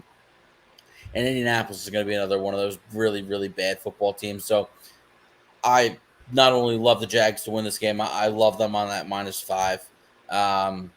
I think this one could get pretty out of hand. And, the addition of Calvin Ridley for Trevor Lawrence to go with Christian Kirk is going to be – and the progression we've seen from Evan Engram as well, getting that contract from the Jaguars. There's just so many weapons. And like Brad said, Travis Etienne having a big year. I think he's going to have a monster year. I love the Jaguars in this game. All right, fair enough here. Now, just to be different, because everybody picked Jacksonville, I'm picking the Indianapolis Colts, but this is where I'm going to go with – I'm picking the Jacksonville Jaguars to win the game, but I'm picking the Indianapolis Colts to cover, because I do think that this will actually be a close game at home, and I tend to think here it's week 1, maybe young quarterback plays well for a little bit, defense hangs in, but Jacksonville, because they've got a little bit more experience, and where I think Brad had made the point at the very beginning of the coaching, where the coaching makes a difference in Peterson, I do think that Jacksonville wins the game. That's the debut of Shane Steichen.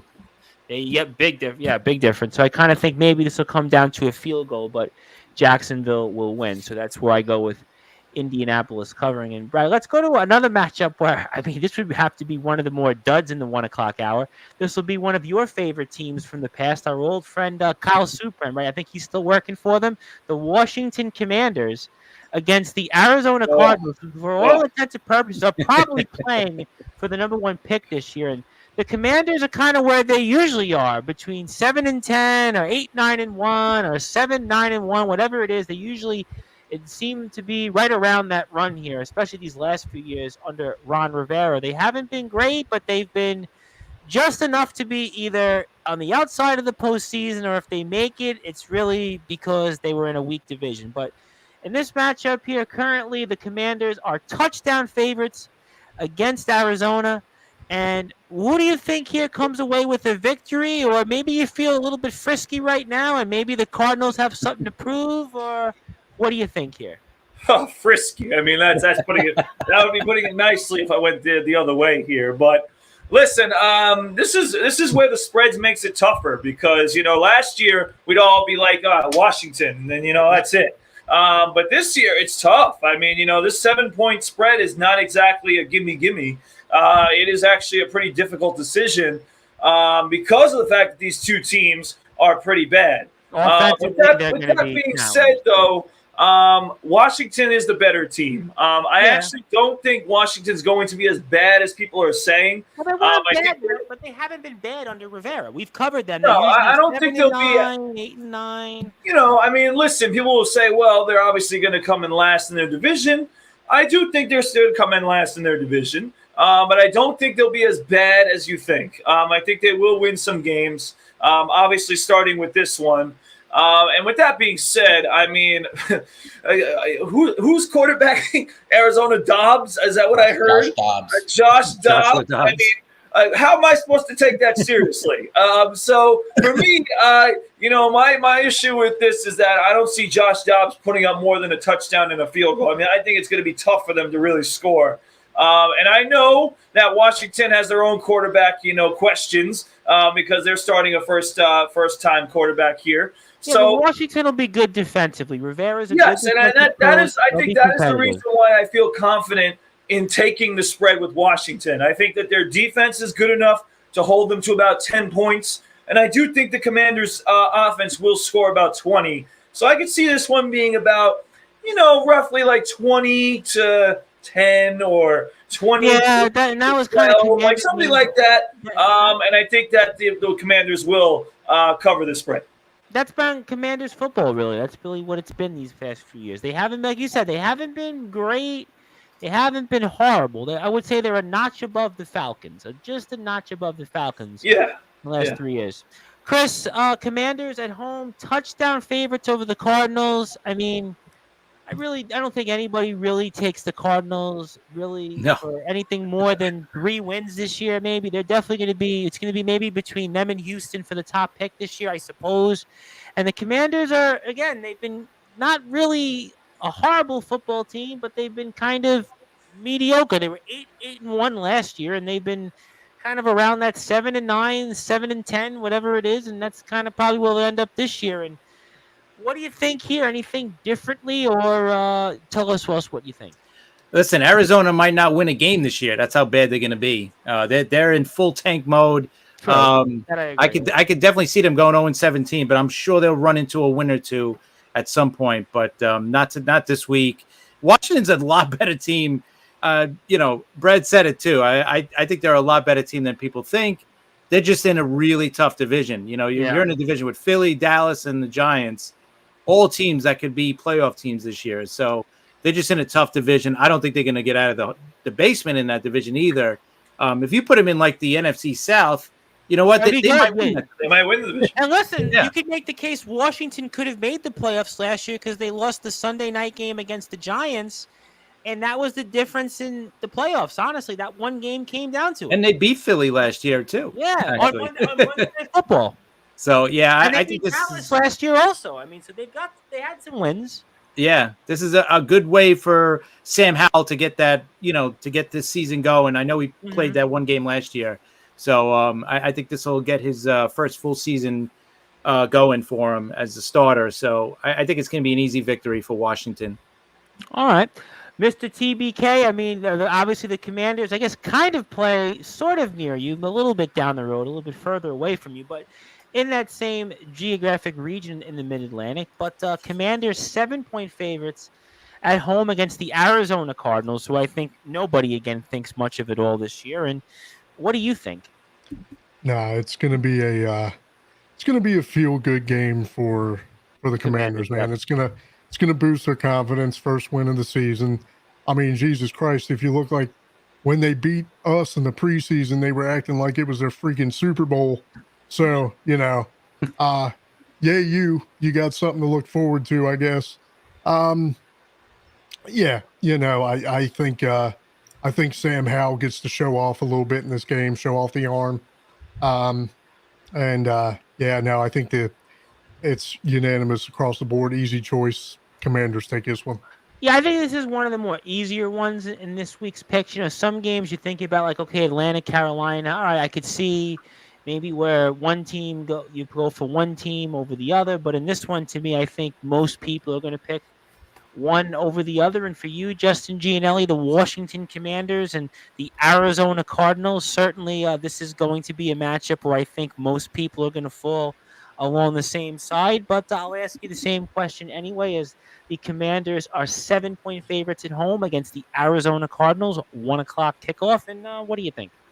So no one's mentioned the addition of Eric Bieniemy to this Washington coaching staff, and I think that's going to be a big impact on Sam Howell as the season goes on. As for this game, I do like Washington to win the game, but I am taking Arizona plus the 7. I am just not comfortable with Washington at this point to really believe in them as a touchdown favorite yet. I do think they'll win the game. I could see a 17-13 kind of game. I don't think the offense is going to be too sharp early on in the season. But I do think as things go on, I think you're going to see Sam Howell actually turn into a pretty solid quarterback. And, Washington, yes, of course, is in a tough division. But if you look at their history over the last 8-9 years, they're usually in the 7 to 9 win range, with the exception of 19 when they struggled and finished 3-13, and that was the year they drafted Chase Young. They're usually in that 7 to 9 win range, and they're going to get off to a good start, and they're going to get the W. But I'm just at this point not comfortable with the Commanders covering that touchdown number, because you know what, even if they win 20-13, that's not a cover. That's actually a push. So you lose that. Yep, correct. I'm not exactly in love with that 7-point spread. So give me Arizona on the spread. Washington wins the ball game. Yeah, I mean, certainly Washington, if you really think about in the grand scheme of things over the past 20, 25 years, other than what, I think they had the one playoff win under Joe Gibbs and maybe one other playoff win under North Turner. It's been really a franchise that's kind of been around anywhere between 6 and like 9 wins pretty much for the past quarter century. They really haven't had a lot of success, but they haven't been the worst team in the league. That's kind of where they are. But I kind of think here Washington wins by more than a touchdown because Arizona historically never plays well in these 1 o'clock games.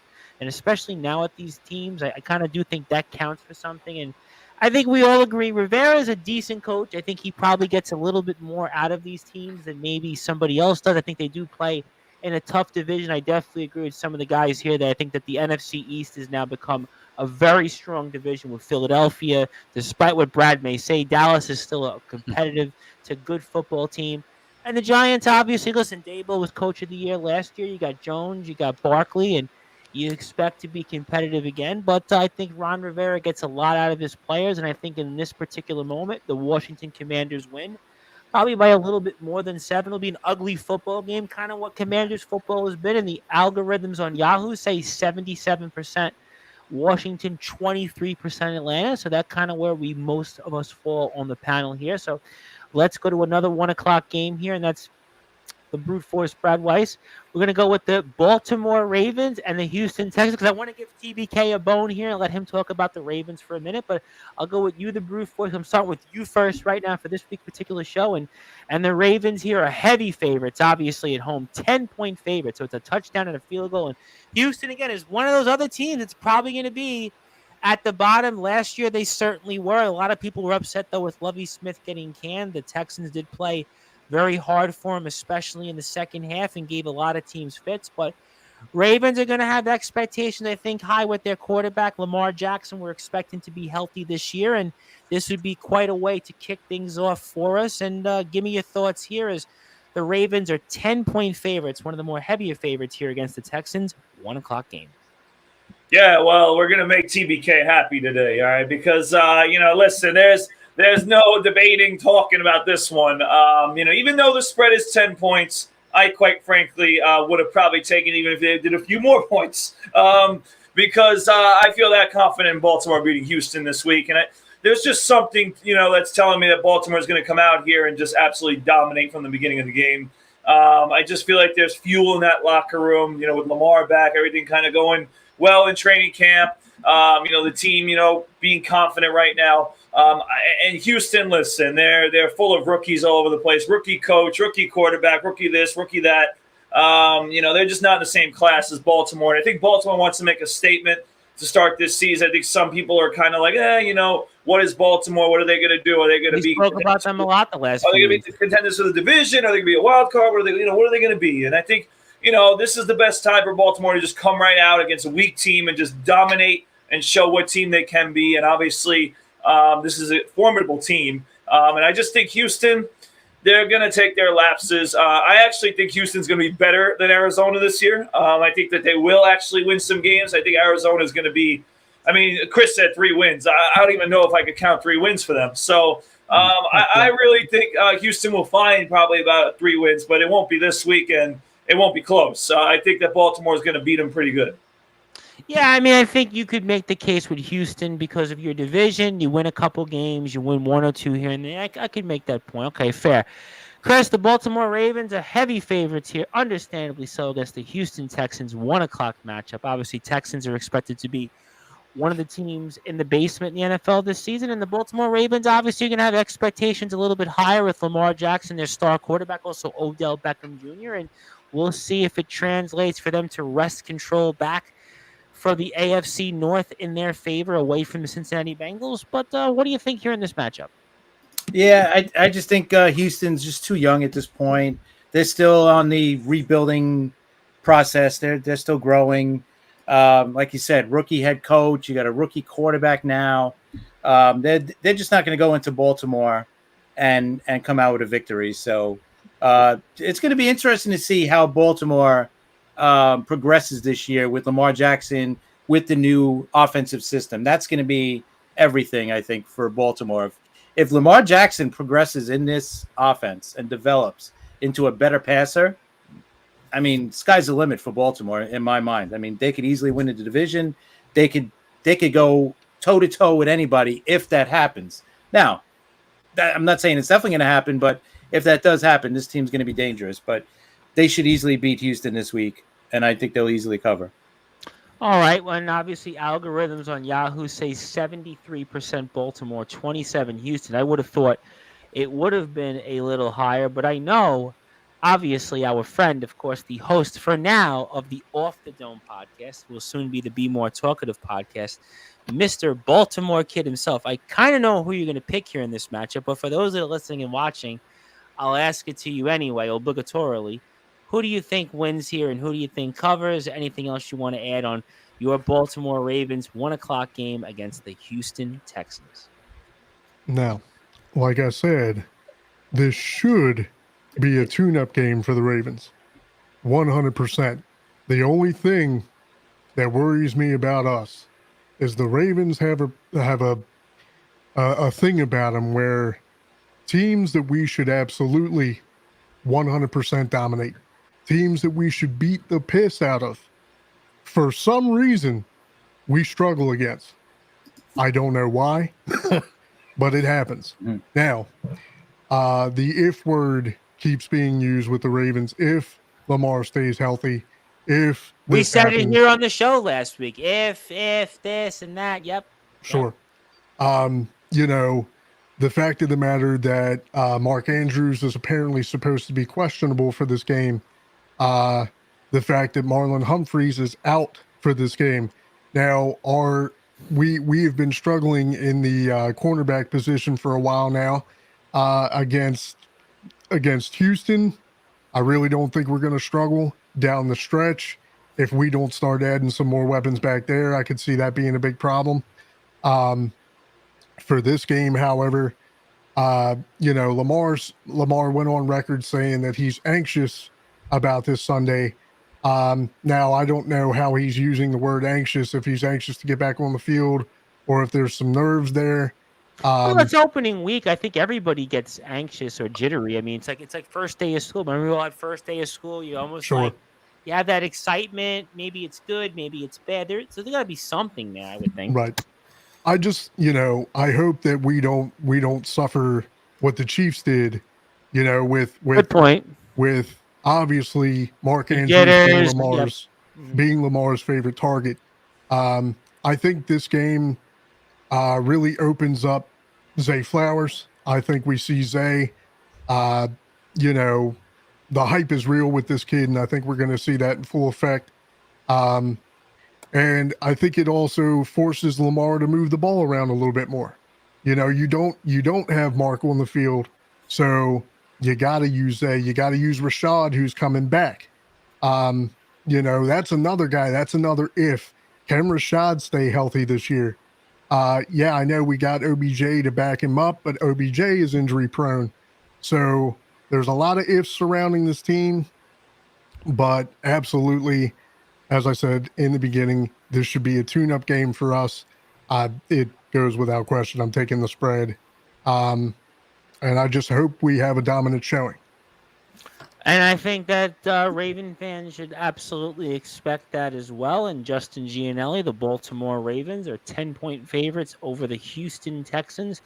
1 o'clock kickoff. And what do you think? See, on the opposite spectrum of the Commanders here, I do trust the Ravens here, and I will take the Ravens minus the 10. This is going to they're going to wipe the floor with Houston. You know, C.J. Stroud making his debut. I think he's going to. I think he'll flash a lot of talent in this game, but you know how much can he really do to score on the Baltimore defense? We'll see. You know, be interested to see how often Dameon Pierce gets the ball. If they try to run the ball, it takes the pressure off of Stroud. But you know, when it comes to Baltimore, even with some of the injury questions like Andrews, like Humphreys, it's just not going to be anything that concerns me from a Baltimore perspective. I think Lamar is a big game. He'll use his legs as per usual. J.K. Dobbins and Gus Edwards in the backfield, clear two horse tandem. And the Ravens are they're going to be a pretty good football team this year, and I think they're going to get off on the right foot, and I'm very, very comfortable taking them minus the 10 in this game. Well, listen, they're usually a good football team in the regular season. Under Harbaugh, I mean, they have been an exceptional regular season team. I know sometimes in the postseason, they haven't gone as deep as Ravens fans would like, but in the regular season, the Ravens have been, for the most part, up there in the top of the AFC North, and we'll see if that continues. And I like the Baltimore Ravens here because nothing tells me from an algorithm standpoint that I should pick the Houston Texans, even though the Texans did play really not that bad in the second half last year. They were competitive, a lot better than the record. But I think with Lamar coming back, some weapons, new system, I kind of think here Ravens win comfortably. So I'm going to go here, maybe Ravens win by 2 touchdowns here. So let's go to another 1 o'clock game. We'll have the New Orleans Saints and the Tennessee Titans, the Brute Force. Again, New Orleans Saints, another interesting team here. Derek Carr was a quarterback we spoke a lot about last year, maybe coming to the Jets. Is a guy that numbers-wise has been a pretty good quarterback. Really hasn't maybe had the postseason success. I'm not sure if that's on him necessarily or the teams that were put around him, but obviously there's a lot of hype here with the Saints, and the Tennessee Titans obviously kind of collapsed in the second half for some reasons. Maybe really wasn't necessarily their fault, but going into this matchup right now, the New Orleans Saints are only 3-point favorites over Tennessee, and it's a 1 o'clock game. And what do you think here? Maybe Vegas is kind of underestimating the Saints or what? No, I think it's a fair line. I think, the Saints, listen, Derek Carr is a nice little added addition to the team, but I still need to see him prove that he should be a good addition to the team over the guys that they've had over the past previous years. With that being said, he was better than the quarterbacks they had the last 2 years, not the quarterback they had. I would say he's better, but I wouldn't go above and beyond to say he's much better yet. I still need to see him perform and show me that he belongs in that category.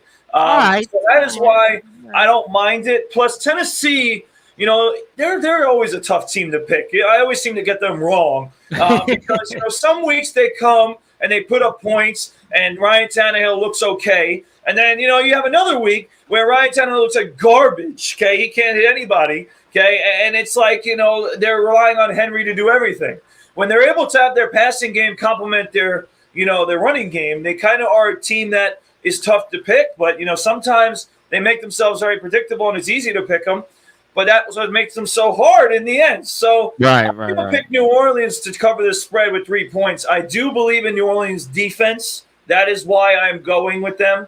I like New Orleans defense in fantasy as well. They have a very light, easy schedule. And I think that, Tennessee is one of these teams that if they can win week 1, I think that it'll make it easier for them to win this easy division with a win like this. And I think Tennessee, again, I'm not sold on Tannehill. Everybody's all hyped up that they got Hopkins. Hopkins just has to get the ball from Tannehill. And I don't know if he's going to be able to do it consistently enough. And, Derrick Henry already has a lot of the load, and I think New Orleans has a good front. I think they'll make it tough for him. And I do think they'll produce enough offense with Derek Carr to win this game by more than 3 points.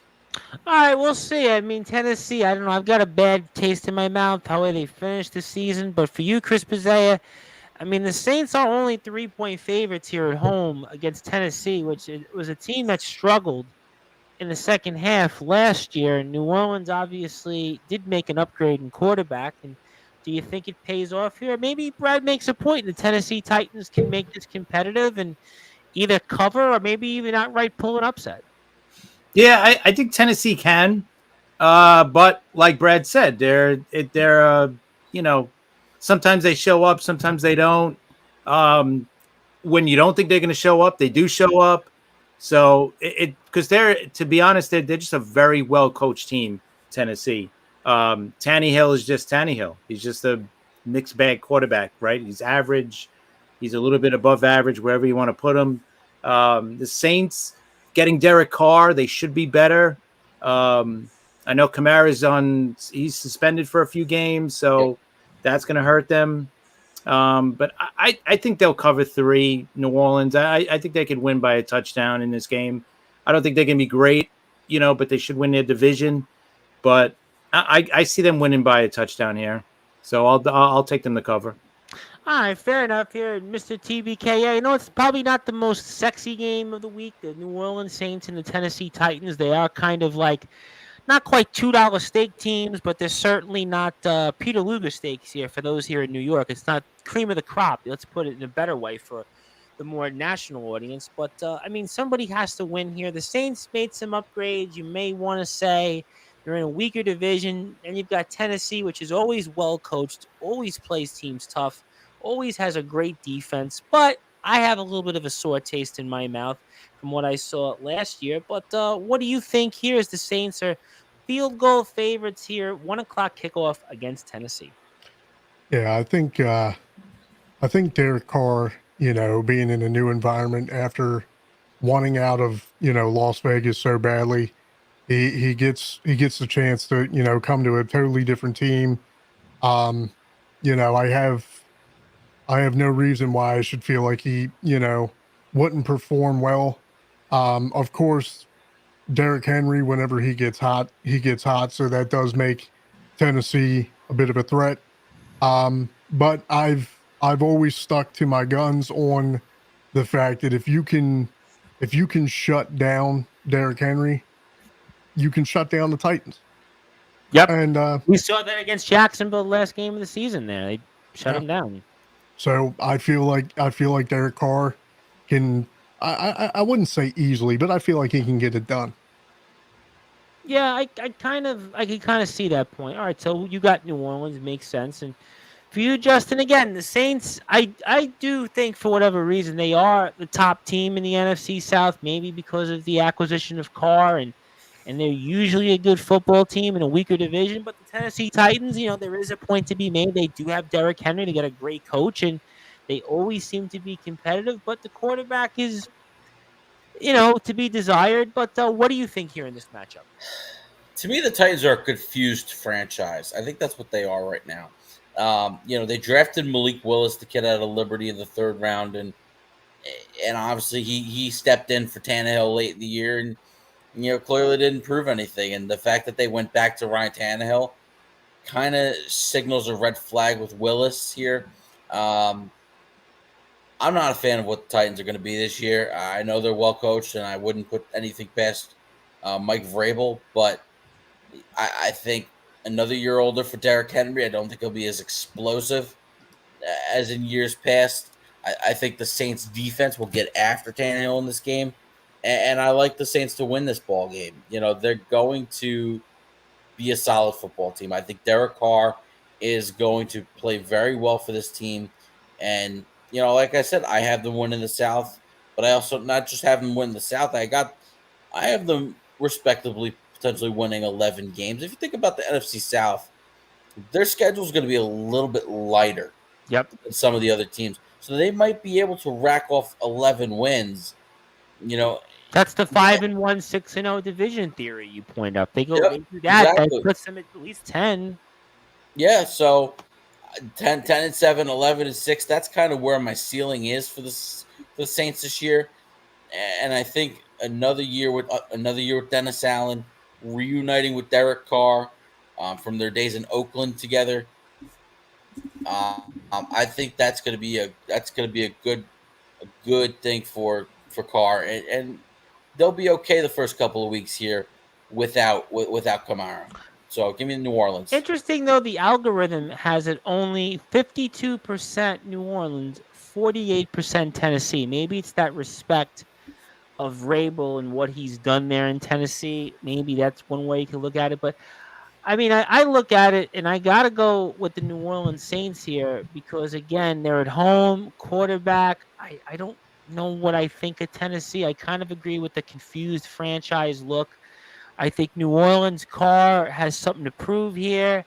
I think he plays a great game, and they move the ball pretty well, and I think they kind of find a way to win here by at least 10. I don't think it'll be a blowout because Vrabel teams very rarely get blown out, but I kind of like New Orleans here in this spot. Hard for me to argue against them. So I'll try to move a little quicker in some of these 1 o'clock games. I'll go with next here, Tampa and Minnesota, the Brute Force. And yeah, another matchup I would have thought Minnesota would have been a little bit more heavily favored. It's a 6-point spread right now for Minnesota. Minnesota, obviously, another team that certainly plays well in the regular season, but in the postseason with Kirk Cousins, left to be desired. Last year's game against the Giants, an example of that. But the Brute Force, are you going with the upset special? Maybe you feel like Todd Bowles has got something figured out with the Buccaneers. Weak division. Maybe there's something different this year. You like something. Maybe, who knows? Maybe they feel like they can do even better this year than without Brady. I mean, do you want to feel like a little bit more upbeat and take that confidence road and go with the Tampa Bay Buccaneers here? Or you going with Cousins and the Vikings comfortably here as their 6-point favorites, 1 o'clock kickoff? So this is the situation. First of all, Tom, thank you for the persuasion speech, to try to get me to Craven Rage. I'm going to be doing a lot of persuasions there. He's trying. He is trying, and unfortunately, the screen behind me is not working tonight, so I can't get my upset special. I was kind of wondering, upset special. Will we get? Yeah, I know. I got to see what's going on. But anyway, I'll get it back next week. But with that being said, it ain't happening here. But I will say that with the spread, I had a really difficult time picking this. And the reason why is because, Minnesota is literally another team that just cannot win a game by a large margin. It's hard for me to feel good about them winning a game by a lot of points. Last year, I did a lot of spreads with Minnesota, and I tried to pick them. They were not good last year against the spread. They were horrible. They kept messing me up over and over again. So, it's hard for me to do it. What I decided to do, which is not exactly popular, is I went. I have 2 picks to pick 'em leagues. One here, one with another friend of mine, James Cronin, who we know from the Sportzwire podcast. All right, and I actually went one way in one league and one way in the other because I knew I'd get it right at least one of them. So in this league, I actually went with the Vikings with the 6 points. But again, it is tough for me because. Should the Minnesota Vikings win by more than 6 points? Absolutely. Their roster says it. They should. But with that being said, I go to the past. I go to the way the Minnesota Vikings have trouble winning games, have trouble holding leads, and it makes me cringe, even though they're playing Baker Mayfield, of all people, and Todd Bowles, who should get blown out in this game because they're not a great team, but they're not the worst team. So, and these are the teams like, TBK was saying earlier, Baltimore, where for some reason they just can't, beat them up. Like these weak teams. I feel like Minnesota's the same way. Every time we look at them and they're playing a weaker team, they're in the game. So it gave me a cause to pause, but I will say I'm going to take the Vikings. I'm going to go with my Uncle Rob and give him a nice first win of the year. So I think your uncle's a big man too. You really can't go against your uncle because I've met your uncle. He's a big man. I mean, he is a big man, but he's just like me. He's not that. He's not mean. He's got that niceness in him. But he is a very nice man. He's a very nice. Yeah, man. But with that being said, listen, he ain't exactly happy with me and my Detroit Lions pom poms. But not this year. But this will help him stay with pace with the Lions because they'll win this week.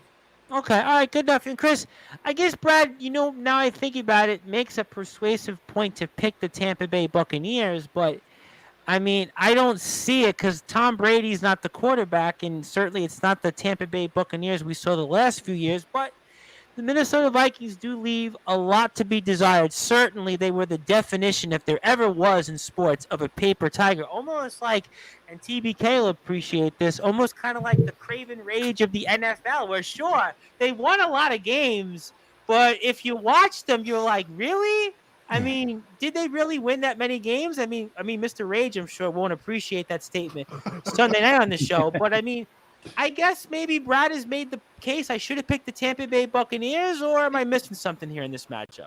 Nah, to be honest, I think Tampa's kind of, I don't want to say they're tanking like Arizona, but they're kind of in a rebuilding mode. Yeah, right I mean, I don't see how they win more than 5 games on this football. Yeah, I'm not high on Tampa at all.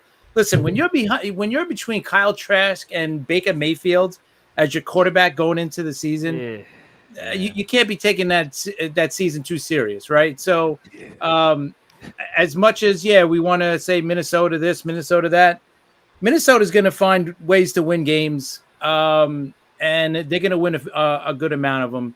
I don't know if they're going to win the division with Detroit there, but I think they'll make it into the playoffs as well.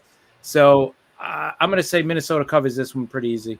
All right, and for you, TBK, I know you chuckled at the Craven Rage comparison because you totally got that. You totally saw that coming. But, I mean, am I missing something here? Because Brad almost made me think I should have picked the Tampa Bay Buccaneers 3 days ago, but I picked the Minnesota Vikings because I really don't think anything about this Tampa Bay Buccaneers team. And even though the Minnesota Vikings won 13 games, were outscored actually last season, which is almost hard to fathom, I still think here in this matchup, the Minnesota Vikings should wipe the floor with the Tampa Bay Buccaneers. Yeah, no, you're not wrong. You made the right pick. Yeah, nobody's worried about Tampa Bay. No, that's right. That's what I thought. Baker Mayfield is Baker Mayfield. It doesn't matter where he goes; he's still Baker Mayfield. Yeah, and you know, you're talking about a guy who everywhere he goes, it's the same speech. I'm going to turn it around. You're going to get a different Baker Mayfield. We're still waiting, guy. You know, except for that miracle year that he had with, you know, OBJ and all that, where, you know, Cleveland. Well, that team was almost like designed, like you couldn't fail with that team. You could, right. Well, he found a way. But so just simply I'm pure reasons of again, I don't think anybody has a reason to worry about Tampa, period. I'm taking the Vikings. I kind of agree with that. I mean, Justin, I guess, is there something to hear to pick the Tampa Bay Buccaneers, or is this the Minnesota Vikings game gift wrap to them? Despite me thinking that I don't think Tampa's as bad as everybody's making them out to be. I don't think they're particularly great. However, the spreads here is giving me that nice hook because I think that the Vikings win by a touchdown. So I'll take the Vikings here. But I don't think this game will be as ugly as people think it might be. I know that the Bucs will have a hard time slowing down Justin Jefferson, T.J. Hawkinson, you know, and the run game with Alexander Madison. But I think Baker Mayfield's going to play a nice competitive ball game. But I could see a 27-20 kind of scenario, and that gives me the Vikings on the spread. Okay, I mean, that makes sense here. And the algorithms here in this matchup would tell you that it would be Minnesota, but again, 79%. So kind of what I thought originally, 79%, 21% Tampa. And that's why, as you could pretty much tell, I picked the Minnesota Vikings here. So I'll try to go shotgun on some of these games in the interest of time. So for you, the brute force, I've got Cincinnati and Cleveland. Cincinnati last year wins a number of games that gets them to winning the AFC North and into the AFC Championship game. We won't go down the road about the one game that happened that could have been different. But again, Browns here, maybe they have something to prove here with Deshaun Watson, but I'm going to go quick. Just give me, who do you think in a quick synopsis, because we have a number of games to still get to here in the interest of time. So Browns, Bengals, Cincinnati is those 2.5-point favorites on the road against Cleveland. What do you think? Yeah, I took Cincinnati. Again, another one that wasn't too easy because, you know, if we recall recent history, the Cincinnati Bengals have struggled in Cleveland. They have not performed well the last few years in Cleveland.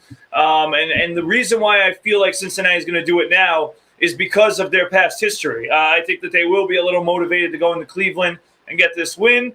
I do think Cleveland will be a team that's going to be competitive this year, and I do think they will find it and be competitive. But this week, I think Cincinnati is going to play with a chip on their shoulder because of the past history that they have in Cleveland, because it's the first game, and also Joe Burrow is playing. And I think with that contract as well, I think he's a happy man right now. I think he's going to have a good day. Well, they certainly didn't give you that contract at St. Joe's. 5 years, $275 million. You might be still owing student loan money of $275 million. That was a joke there, but hopefully you got some of that covered off in financial aid and other things. But Chris, I guess here another matchup. 70% the algorithms though have the Cleveland Browns behind against the Cincinnati Bengals. It's a 70-30 in favor of the Bengals. They are 2.5-point favorites though on the road in Cleveland. What do you think? You know what? I took Cleveland. I think Cleveland's a good team. Maybe if this was week 3, week 4, I would have took Cincinnati. But you know what? Joe Burrow's been out. He hasn't Yep. played at all, really, right? In these exhibition games, he's been out for about a month now, month or so. So this is gonna be his first action. So maybe we see a little bit of an upset. You know, it's a small upset. It's only 2.5 points. Yeah. But I think it's going to be a close game either way. I don't think this is going to be a blowout one way or the other. So I took a shot with Cleveland. Not going to say it's a definite win. I don't feel that strong about it, but I'm just using that way that maybe Burrow struggles a little bit in his first game back. Yeah, I Cleveland can see wins. that. Cleveland's not a bad football team. They'll probably be somewhere. We spoke about this on the show, maybe between 7 and 9 wins. Watson full year. Yeah, that makes sense. And it's only 70-30. So 70-30 is a little bit more of a narrower split. So there's a mild chance that Cleveland could pull it off. And for you, TBK, it's almost like damned if you do, damned if you don't between these teams. Obviously, these are your hated rivals in the North, and you have to pick somebody here. And the Cincinnati Bengals are on the road here, and they're 2.5-point favorites, but Cleveland's at home, and maybe they have something to prove. But you have to pick somebody here, even though these are teams you really despise. So who is the team in this case you picked? Well, the one thing that you can always count on with the AFC North, especially if it's a division rival game, is it's going to be a dogfight. Yep. It's going to be a dogfight game. Yep. And even though it hurts, because it hurts, with kind of like Brute Force said, with Joe coming back, I had faith in Cincinnati anyway. Maybe it would have gone down a smidge if Joe wasn't playing, but I'm taking Cincy. I don't want to, but I'm taking them. It's a tough one because it's one of these, again, damned if you do, damned if you don't in your case, because these teams in the North, they all play that smash mouth, tight, defensive, grind it out, and you really despise these teams. You despise one another. I feel like the culture in the North, no matter what team you look at, it's dirty, it's raw.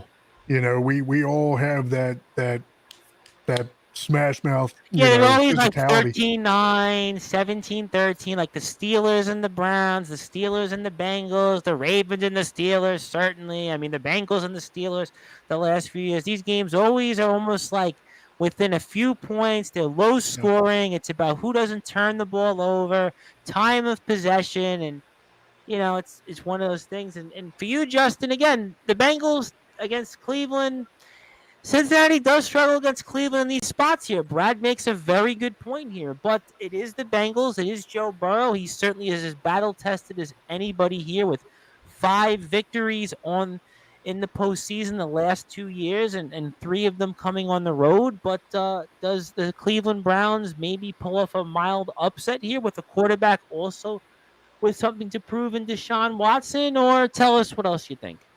Well, listen, to be quite frank, I don't trust Deshaun Watson in more ways than one, if you know what I mean. I'm going with the Bengals here. They're too explosive. Jamar Chase, T. Higgins, Joe Mixon, and Joe Cool under center. Give me the Bengals, and I actually think this isn't going to be your typical AFC North slugfest. I think this is going to be a big one. I think the Bengals are going to steamroll. Okay, all right, so you got them winning comfortably. Okay, that's a fair point. I mean, maybe that'll be the case. I do like the Cincinnati Bengals. I don't know if it'll be a blowout, but I just think they'll cover. I don't know what the score will be, maybe 24-17 or 24-14, and maybe we'll have to reconvene next week and figure that out here. But the Brute Force I saved here, the last 1 o'clock game, maybe for the best, and that's kind of the game I'm very curious in. I know it's a team you're waiting for me to mention. I haven't mentioned him yet all night. I'm saving it for you first, maybe saving the best 1 o'clock game for last. I don't know, but it's the San Francisco 49ers and the Pittsburgh Steelers. I find this to be a really fascinating matchup, and the 49ers certainly, again, the cream of the crop in the NFC and the NFL, but the Pittsburgh Steelers did finish the season strong last year. Kenny Pickett won some big games late, and they had yet another winning season, and the winning streak continues, almost like the Yankees in baseball were trying to keep their winning streak of 30 consecutive seasons of 500 or better alive, and the Pittsburgh Steelers have done the same thing here with now 19 seasons of 500 or better in a row. But the brute force Brad Weiss. You've got the San Francisco 49ers and the Pittsburgh Steelers, and the San Francisco 49ers are 2.5-point favorites here in Pittsburgh. And what do you think here? And do you want to go along with me and join in and the confidence with the Pittsburgh Steelers and Kenny Pickett and Coach Tomlin, or you got something else to say? Well, I got something else to say, that's for sure. But listen, Well, that's I'm good. just happy. The Steelers usually they win, so go in, lay it on the line. What I'm going to say, first of all, I'm really happy that I have somebody that hates the Steelers just as much as me and TBK. I'm sure me and him could definitely, reconvene about how much we hate the Steelers. All right. With that being said, all right. Last year, obviously, I went on a tangent and I went very crazy on the Steelers, saying they were going to be like a 4-13 team. You doubled down after last year, where you basically had egg on your face when they sneaked. Yeah, I mean, they proved me wrong last year. Okay, they made me look dumb. Okay, but ultimately, I'm going to be kind of the guy who says this team is going to be a hit or miss team. They'll be a 500 team at best, and I think they'll barely get another, 500 season. But with that being said, it ain't starting this week. I think that the 49ers are going to win this week on the road with their defense. I know the Steelers' defense is nothing to sneeze at either, but the 49ers' defense is elite. It is very good. Brock Purdy is a good quarterback. I think he's going to have a good week as well. Keep your eye on, obviously, their stars, and Christian McCaffrey, Deebo Samuel, etc. I think they're going to have a lot of good weeks there. I will think this game is close, Tom Bryce, and it will be close, and you'll be probably texting me saying, "Oh, the Steelers, here they come." Actually, this will be the game. I will admit, this will be the game that I'll find a way to watch for whatever reason. If the 1 o'clock. Oh yeah, you'll find a way to watch, and you'll text me and say, "Here come the Steelers," and then bam. This is the game. I gotta be honest. This is the 1 o'clock game I'm most excited for. I'm not gonna lie. 49ers. Oh yeah, it's the best. It's the best one. I think it's a good game. I think it's some of these. It will be a good game, but the Steelers won't win. I would sleep through them, like the Commanders and Cardinals. Like, come on, that's almost like a. Listen, TBK will get this. It'll be like a Sean Jovi, James Marshall interview. Well, listen to me. With that being said, I'll give you the respect. This will be a close game, but after a little while, the 49ers are going to take over and they're going to win the game.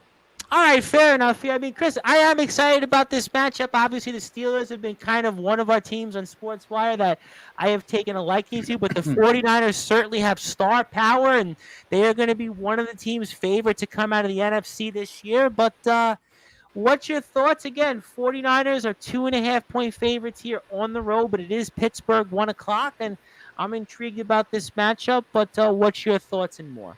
Yeah, I think it's going to be a tough game early on. But I think San Fran pulls this one out. I just think San Fran's the better team right now. I think Pittsburgh is still a pretty good team. Kenny Pickett's he showed definitely progress last year. But I just think San Fran's a better team here. I think they pull this one out. It won't be by a blowout or anything, but they should be able to cover and win this game. Okay, fair enough. And for you, Mr. TBK, I'm going to kind of have an idea who you pick in this matchup for obvious reasons. And tell me why. Reasons. I had to say, tell me why I said obvious. At least I said obvious. No. I'm not. I can be, but I'm not an asshole fan. I will give credit where credit is due. The Steelers have always been a threat. They will always be they're always a threat. A tough team. They just always play tough. They just don't cower. They've always been show tough. this to anybody because I didn't say it, but you know what I'm saying. But no, I feel like it's like everybody said. I feel like it's going to be a close game. You don't walk into Pittsburgh and walk out game one with any type of blowout or anything like that. If it did happen, I would be texting you going ha ha ha ha ha ha.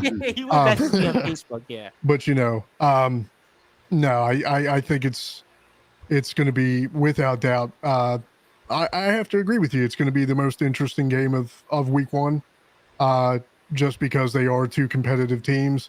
But like I said, reasons, I'm going with San Francisco. No, I get that.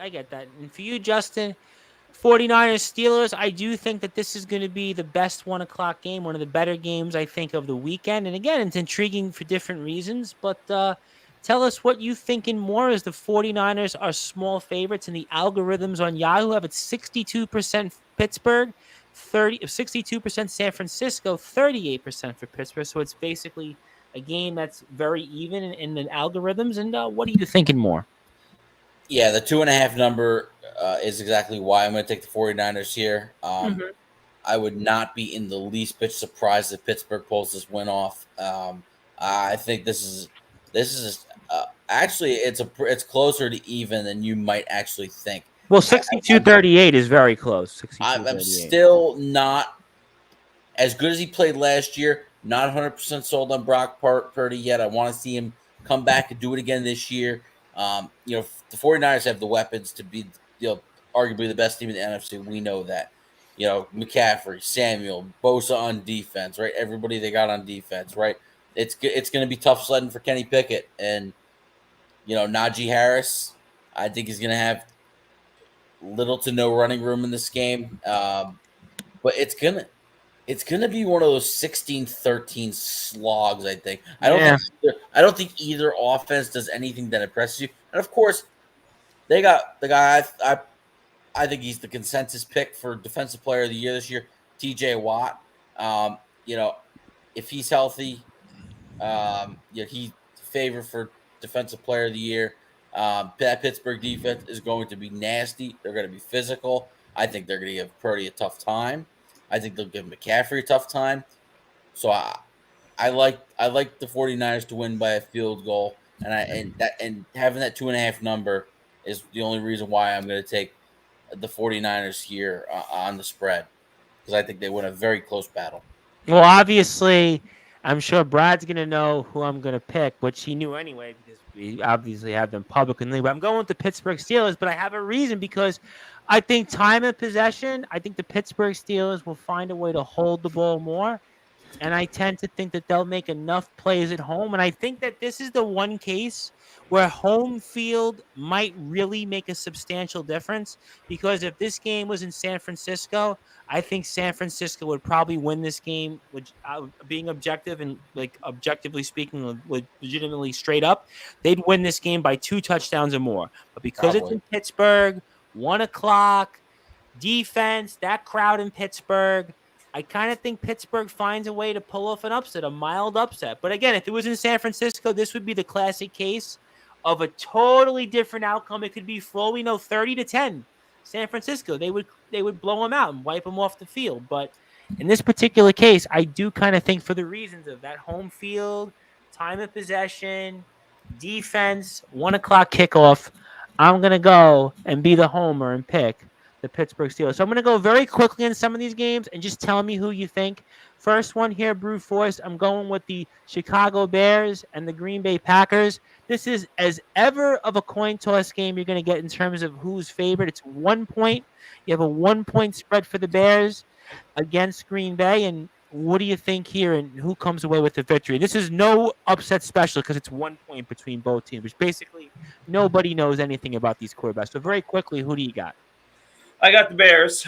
With that being said, I'll remind everybody that when it comes to me putting the upset up there next week, it could be 1 point. I don't care if you're the one that's leading. Yeah, but 120, you can't. I get it, but I just want to make sure everybody knows my rules here. All right, but with that being said, I understand, Tom.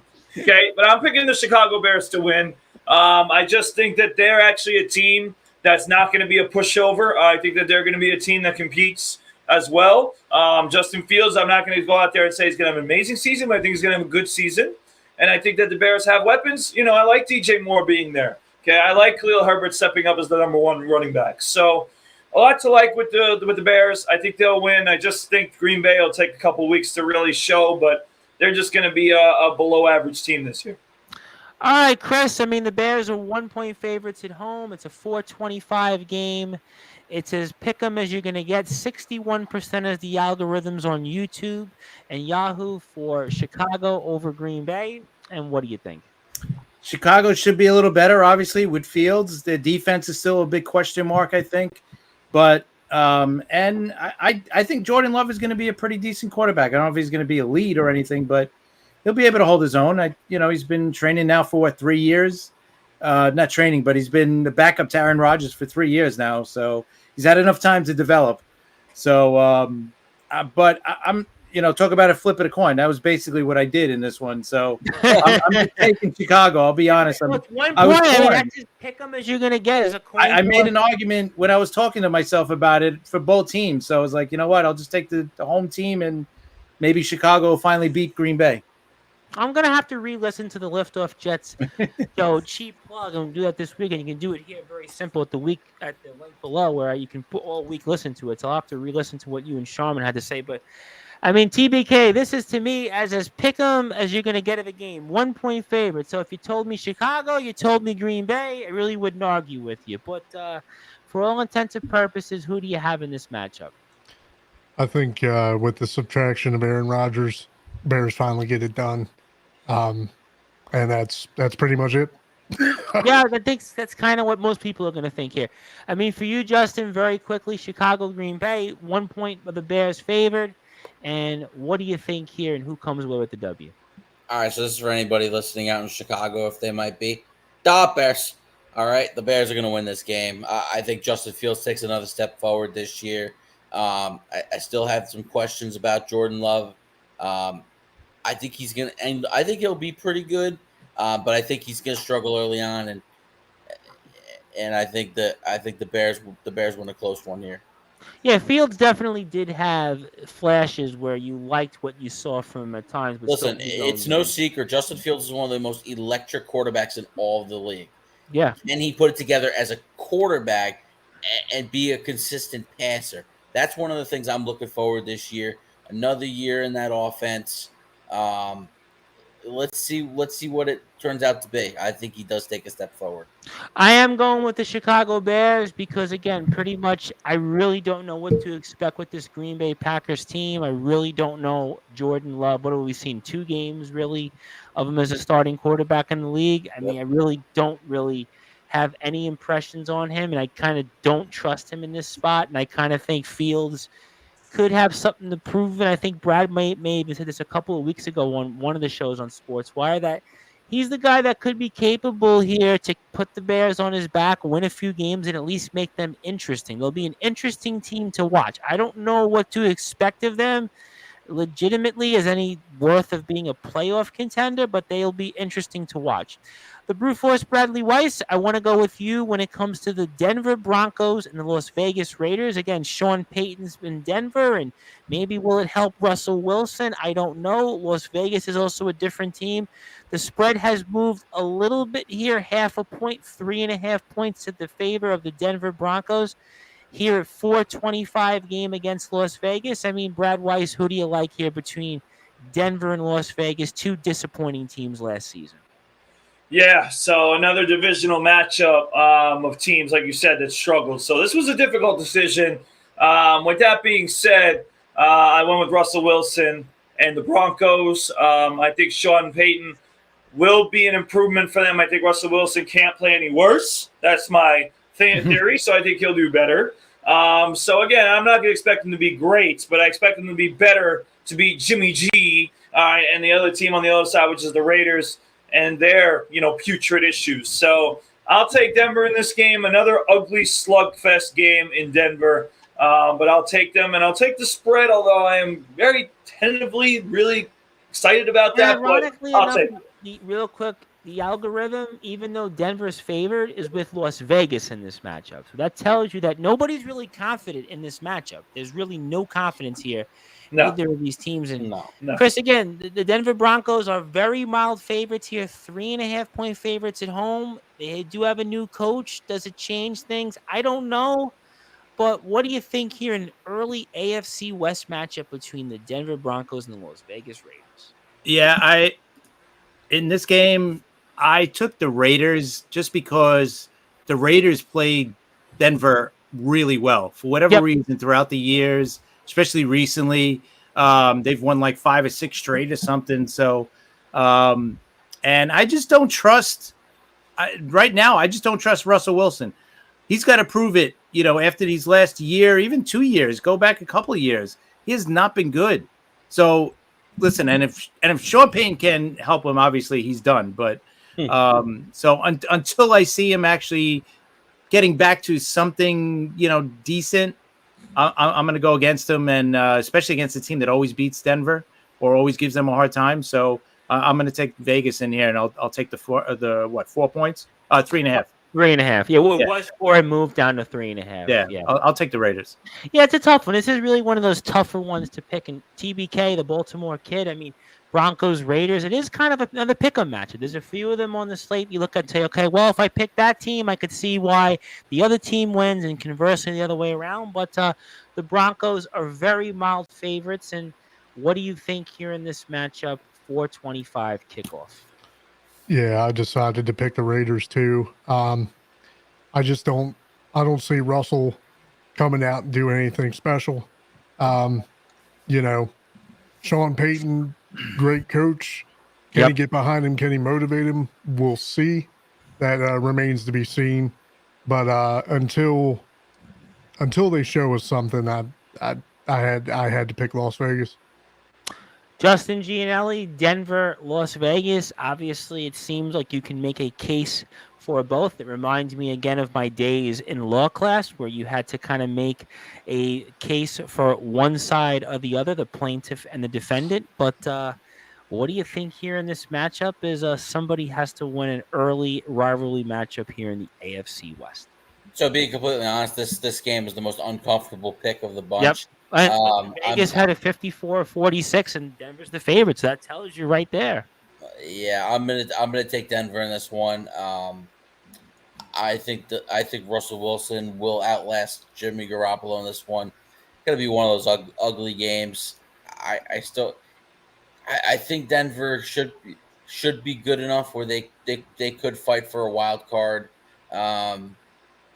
The Raiders, obviously a team in transition. Josh McDaniels, second year, reunites with Jimmy G, back from their old days in New England. So it's a good system for Jimmy, but I slightly lean towards Denver. As much as I like Jimmy G and I like him in the pairing with McDaniels, I just, for me, have a hard time picking against Sean Payton in Denver here in this spot. But I could certainly see the case of where most people are going here. And the Brute Force, just tell me very quickly in this matchup, I got the Rams and Seahawks. So just tell me, who do you think in like a 20-second synopsis? Because I really, for the interest of time, want to get to the two local games. I have a couple of games here left to pick. And Seahawks at home here are 5.5-point favorites over the Rams, early NFC West matchup. So who do you think here wins? And just give me a quick synopsis, like very quick. Yeah, absolutely. So I got to be up early anyway. So I actually picked the Seahawks to win, but the Rams with the spread. I think the Rams are going to keep this game close, and the Seahawks will win. Okay, and for you, Chris, Seahawks and Rams. Seahawks mild favorites, 5.5-point favorites. What do you think? I took Seattle easily. I think they're going to cover easily. I don't think the Rams are going to be very good this year. Cooper Kupp is out for the Rams. So I took the Seahawks easy. Okay. For you, Mr. Baltimore kid, Seahawks, Rams, Seahawks 5.5-point favorites at home, 425. What do you think? Simply what Chris said. Cooper Kupp is out for the Rams. I went with Seattle. Yeah. For you, Justin, Seahawks, Rams, Seahawks 5.5-point favorites at home here. Yeah, I like Seattle as well to win and the 5.5. The Rams just don't have enough firepower. Losing Cooper Kupp, moves Van Jefferson up to WR1, and he's a good player. But I think the Rams offense is going to struggle. I think Seattle in that crowd, I think early season there, I kind of think Seattle wins comfortably. I think Seattle is going to be another interesting team to watch. Can Geno Smith repeat his magic? We'll have to see. I think it continues at least for 1 week, and the Seahawks get an early divisional win.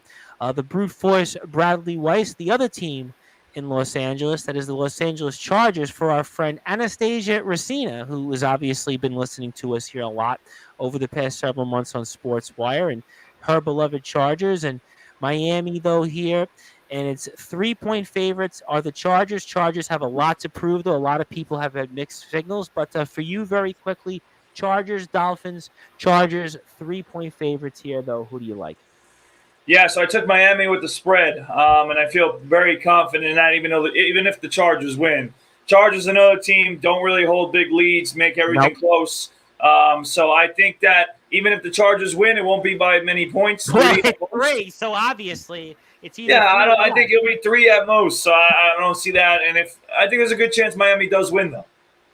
Yeah, okay, and obviously the algorithms actually have it Miami 52-48 over the Chargers, even though the Chargers are a field goal favorite. I mean, for you, Chris, Chargers, Dolphins, two very intriguing teams, both made the playoffs, and they both kind of backed into the playoffs, and the Chargers obviously were a huge dud in their game with Jacksonville blowing a huge lead. Miami, though, played better than expected against Buffalo, but wound up falling on short. But what do you think here in this matchup? I originally did take Miami, and I'm going to stick with them, obviously, because I'm locked in here. But they've lost both their starting tackles on offense. So I think Tua might have a problem. We may not see Tua week 2 after this week with Boza coming after him. So listen, it's still going to be a good game. Miami is still the better team, I think. Chargers do have a good team, but every year we say that, and every year we get disappointed by the end of the year. So with the Chargers, so I'm going to go with Miami. It's 3 points. I'll take the points. TBK again. Chargers, Dolphins, two kind of similar teams, but different teams in the same breath. And Chargers are 3-point favorites here at home, although I think most people not so confident in this matchup based on the algorithms. And what do you think here between the Chargers and Dolphins? In the interest of time, Tua has the weapons, and I have nothing constructive to say about the Chargers. Yeah, especially after last year, what happened to them in a big spot. A lot of people are going to feel that way. That's about it. You, Justin, Chargers and Dolphins. Again, Chargers 3-point favorites at home, but Dolphins here, maybe some people seem to be kind of high on here in this early test of two teams that maybe have some same hopes. Yes, the battle of the two most overrated teams in the NFL. That's absolutely wonderful. Which team's going to be least overrated in this game? I think it's going to be the Chargers. Like Chris said, the two tackles are out, and I picked the Chargers before that, because the picks were locked in before Thursday's kickoff. I don't trust Tua Tagovailoa. I know he's got Waddle and Hill. I still don't trust him to stay healthy. And I think Herbert. With the new addition of Quentin Johnston to go with Eckler, Williams, Keenan Allen, I like LA in this game. I like the Chargers. I actually think they'll be a very good football team this year, but for whatever reason, when he's healthy, Tua finds ways to win games, and that's kind of why I picked the Miami Dolphins. So sorry, Anastasia Racina, we're going with the Miami Dolphins in this matchup. So if you're listening, which you aren't, which I could tell here based on the screen, I'm going to go with the Miami Dolphins here, and this is a really tough matchup, though, regardless. But Brute Force, very quickly, we have the Philadelphia Eagles and the New England Patriots, of course, your beloved Patriots, and it's now a 4-point spread for those Philadelphia. You have a lot of teams. Where do the Patriots come into play? He wears a lot of hats during the season. I know. Well, I never got the Patriots, but let me make this real fast for you, Donovan. Next game, the Eagles are winning. I'm taking them with the spread. So I don't know where the Patriots came from, but they ain't winning this week. I figured somebody out there on Instagram when I play the clip, because we played a bunch of these football clips recently, somebody would get a kick out of that. So, Chris, you're actually legitimately beloved Philadelphia Eagles against the New England Patriots. You're hated New England Patriots. I can safely say this, and the Eagles are 4-point favorites. And what do you think there in Foxborough? I think New England's going to be cheering once during this game, when they have their special ceremony for Tom Brady, which will be great for them. But otherwise, I think the Eagles should win this game pretty easily. I think they'll cover it. The Baltimore Kid, the Philadelphia Eagles, and the New England Patriots. It sounds on paper like an exciting matchup, but I don't think is it's exciting as Vegas thinks. A 4-point spread. The Eagles maybe gives the Patriots a little bit more respect at home than they should. But what do you think here in this matchup? Like you said, it sounds good. But it's not. Eagles are absolute dogs. They're going into Foxborough. They're going to smack them. They're going to punch them right in the mouth. Straight It's like up. a $2 steak. It might look good on the table, but then when you bite into it, it's like going to give you a root canal. So that's There you pretty go. much the way I would kind of describe it. I mean, Justin, Eagles 4-point favorites in Foxborough. I mean, do the Patriots have a chance to pull off an upset, or maybe Brad Weiss is onto something else? I'm actually having pick remorse over here. I took Eagles -4. I'm actually scared of this game. I think the Patriots could pull this bad boy out.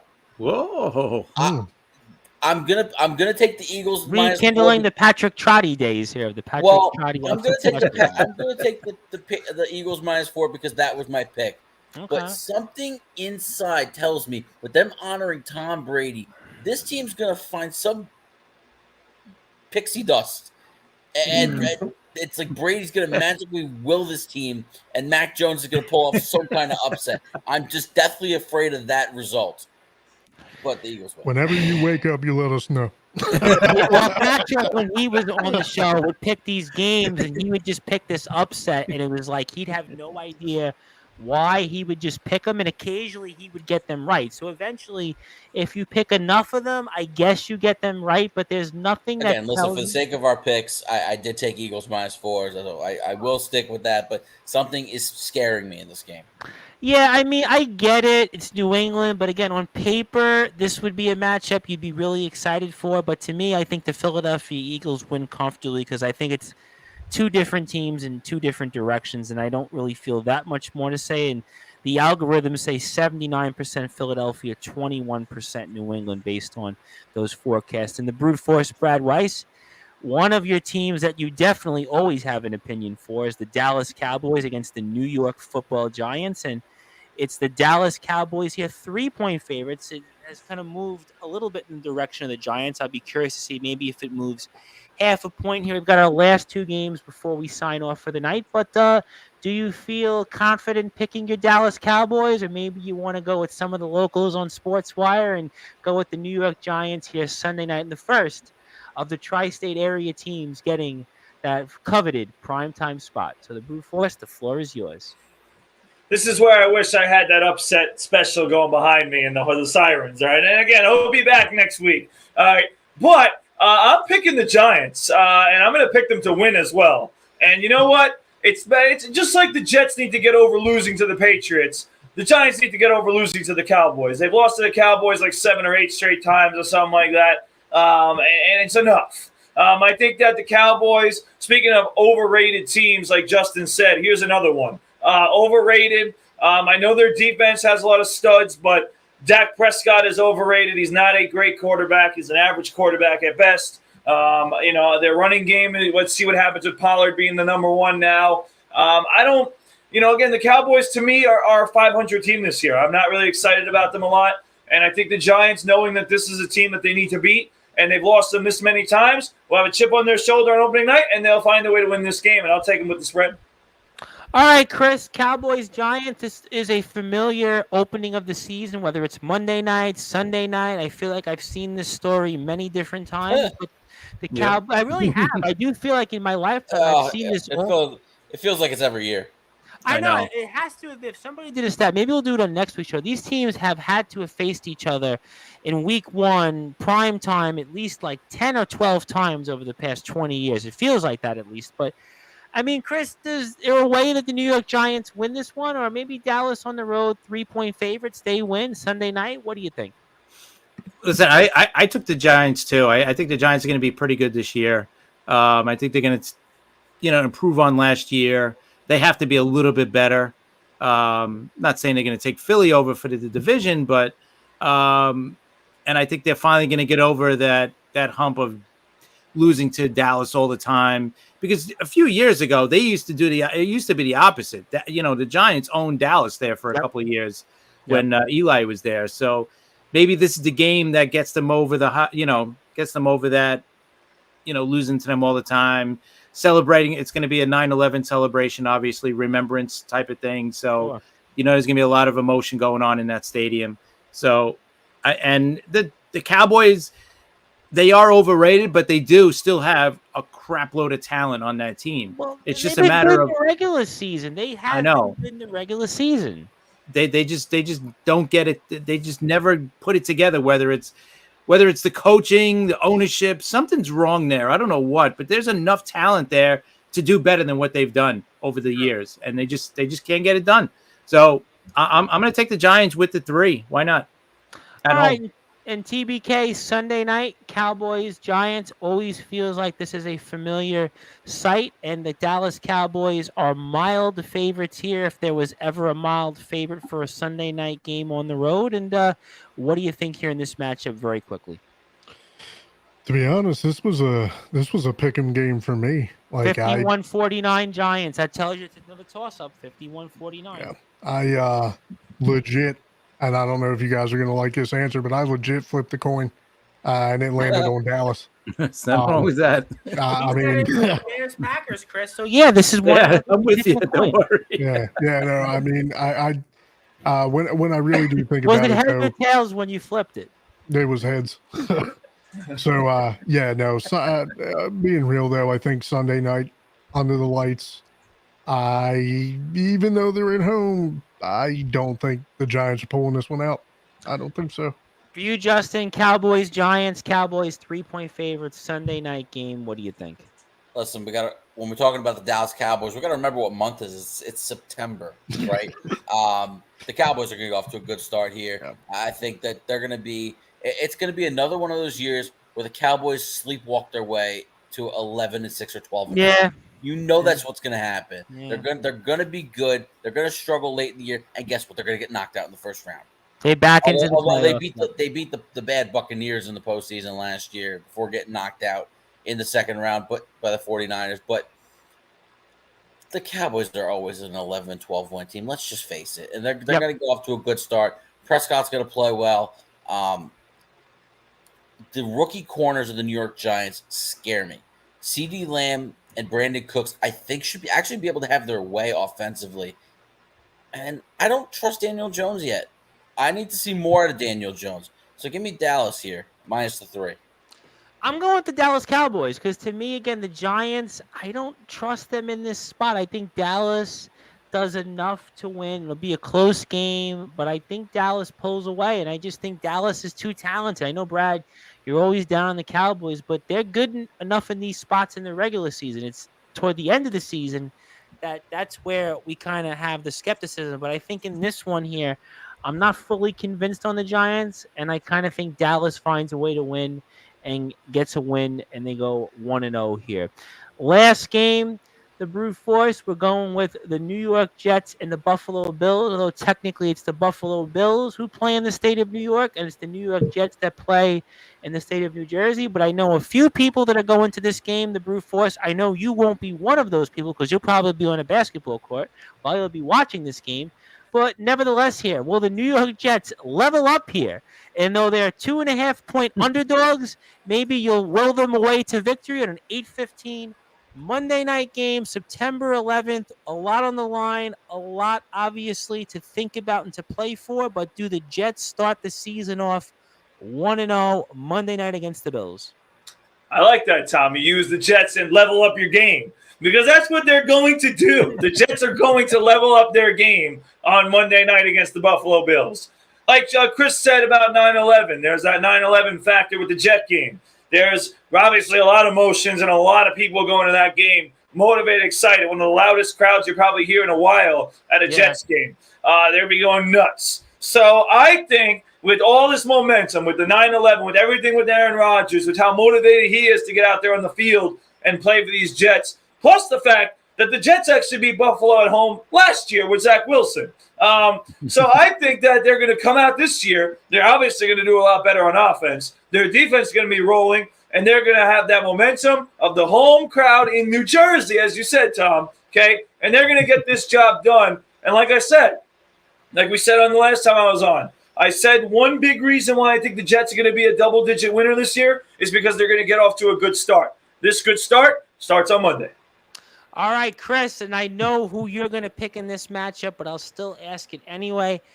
Buffalo, New York, a lot on the line. Obviously, this rivalry speaks for itself, but maybe the Jets repeat what happened last year at home when these teams faced off in the middle of the season, or what else is on your mind here in this Monday night matchup? Bills and Jets. Aaron Rodgers closes out Week 1.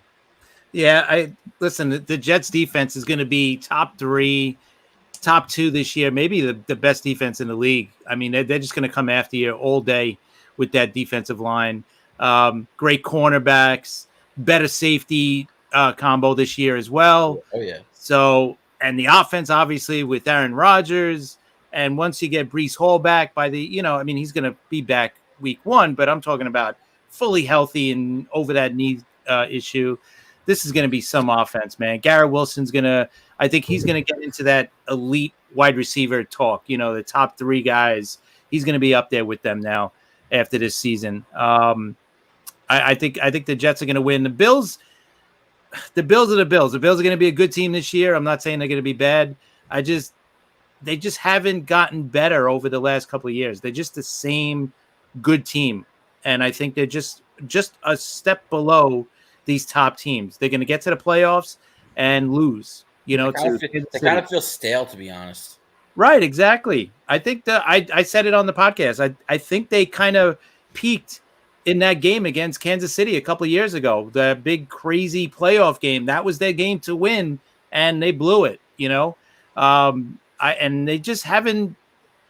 Their issues are their issues. I think Kincaid's going to help them. At tight end, I think he's going to become a big-time target for them. Maybe not right away because he's a rookie, but I think later on in the season and next season, he's going to be a big target for them. But Jets are going to win like 70-10, I think, easily.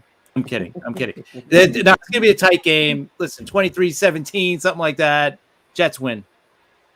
All right, we'll certainly see. And TBK, Bills and Jets, Monday night. Bills are mild favorites here as we get ready to close out the night. Do you think the Buffalo Bills win, or do the New York Jets pull off, I guess, a mild upset, depending on where you see it and fall on the side of the coin? And tell us what else you think. Uh-oh. I think I know where it's going. I'm scared to say this. I know I'm where not he's gonna going. lie, man. No, don't, because I have a funny analogy. When I give my last thought, I'll have a funny. Oh, boy. Don't So don't feel too bad. Okay. boy. Well, this might be my last time on the show. No. No, I think you're on September. But you're on September 19th talking That's true. about the New More Talkative podcast. So yeah. don't say that. I think like the location of the team's name suggests the Jets are frauds. I am not sold on you guys yet. Like I said, and me and Chris had a little tit for tat last time. Aaron Rodgers, whether or not he performs is whether or not you guys do well. And if he does, hey, look, I've enjoyed watching Hard Knocks. Okay, I'm excited to see where you guys could possibly go. But I've always had a soft spot for the Buffalo Bills. They are my secret, I don't tell anybody about them team. But I really think that if by some miracle Josh Allen in that group finds a way to pull it together this year, the Bills could finally make their actual run. Let's put it that way. I think that this maybe could be their year, especially after what you saw from Kansas City last night. Justin Gianelli, I'm going to give you the floor. Bills, Jets. What do you think Monday night? So the court of wise man, if you ain't got no haters, you ain't popping. This night belongs to the Jets. Jets. The tackle issue for Buffalo, their offensive line doesn't seem to be all that strong right about now. And where's their running game coming from? I know James Cook is now going to be running back one. They brought in Latavius Murray. They brought in Damian Harris from New England. Their running game ever since they got Josh Allen, it's just not been trusted. They've just not been good running the football. They're only good running the football with Josh Allen. That's what it seems like. and I just don't think against this defense that's gonna work. That's not gonna fly. Sauce Gardner against Steph Diggs is gonna be get your popcorn ready type matchup. He's gonna have, Allen's gonna have to look elsewhere. He really is, because if he wants to see Sauce going down the other sideline, you better avoid Steph Diggs at all costs. The Jet defense, to me, the Jet defense is what, to me, is going to win this game. I think Rodgers will still play great. I think the offense will get in rhythm as the second half gets going. But I like the Jets to win. I'm going to say 28-17. Wow. Okay. They'll pull away late. It won't be that.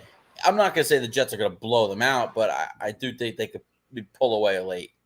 Wow. Okay. You know what? A lot of people are going with the Jets, so I'm going to go with something very interesting here. I'm going to go with the Jets to cover, but I'm going with the Buffalo Bills to win the game, because I think Josh Allen makes enough plays, because Josh Allen has been winning at life. Not only is he a quarterback that's won a lot of games, he's apparently going out with a woman called Haley Steinfeld, who, if you know anything about her, she's been in Spider-Man Across the Verse, and she is certainly somebody that Mr. Allen has been winning with. So I think that maybe some of those winning ways may rub on the field in his case. But I do This think is really your point?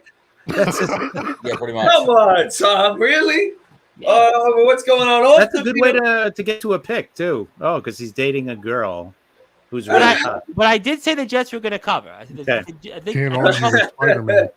Yeah, I was a good movie, by the way. I did like that movie, by the way. So I'll do a movie review on that another time, because it's getting late. But I do think Buffalo wins by, like, I think 28-27. They won it last second.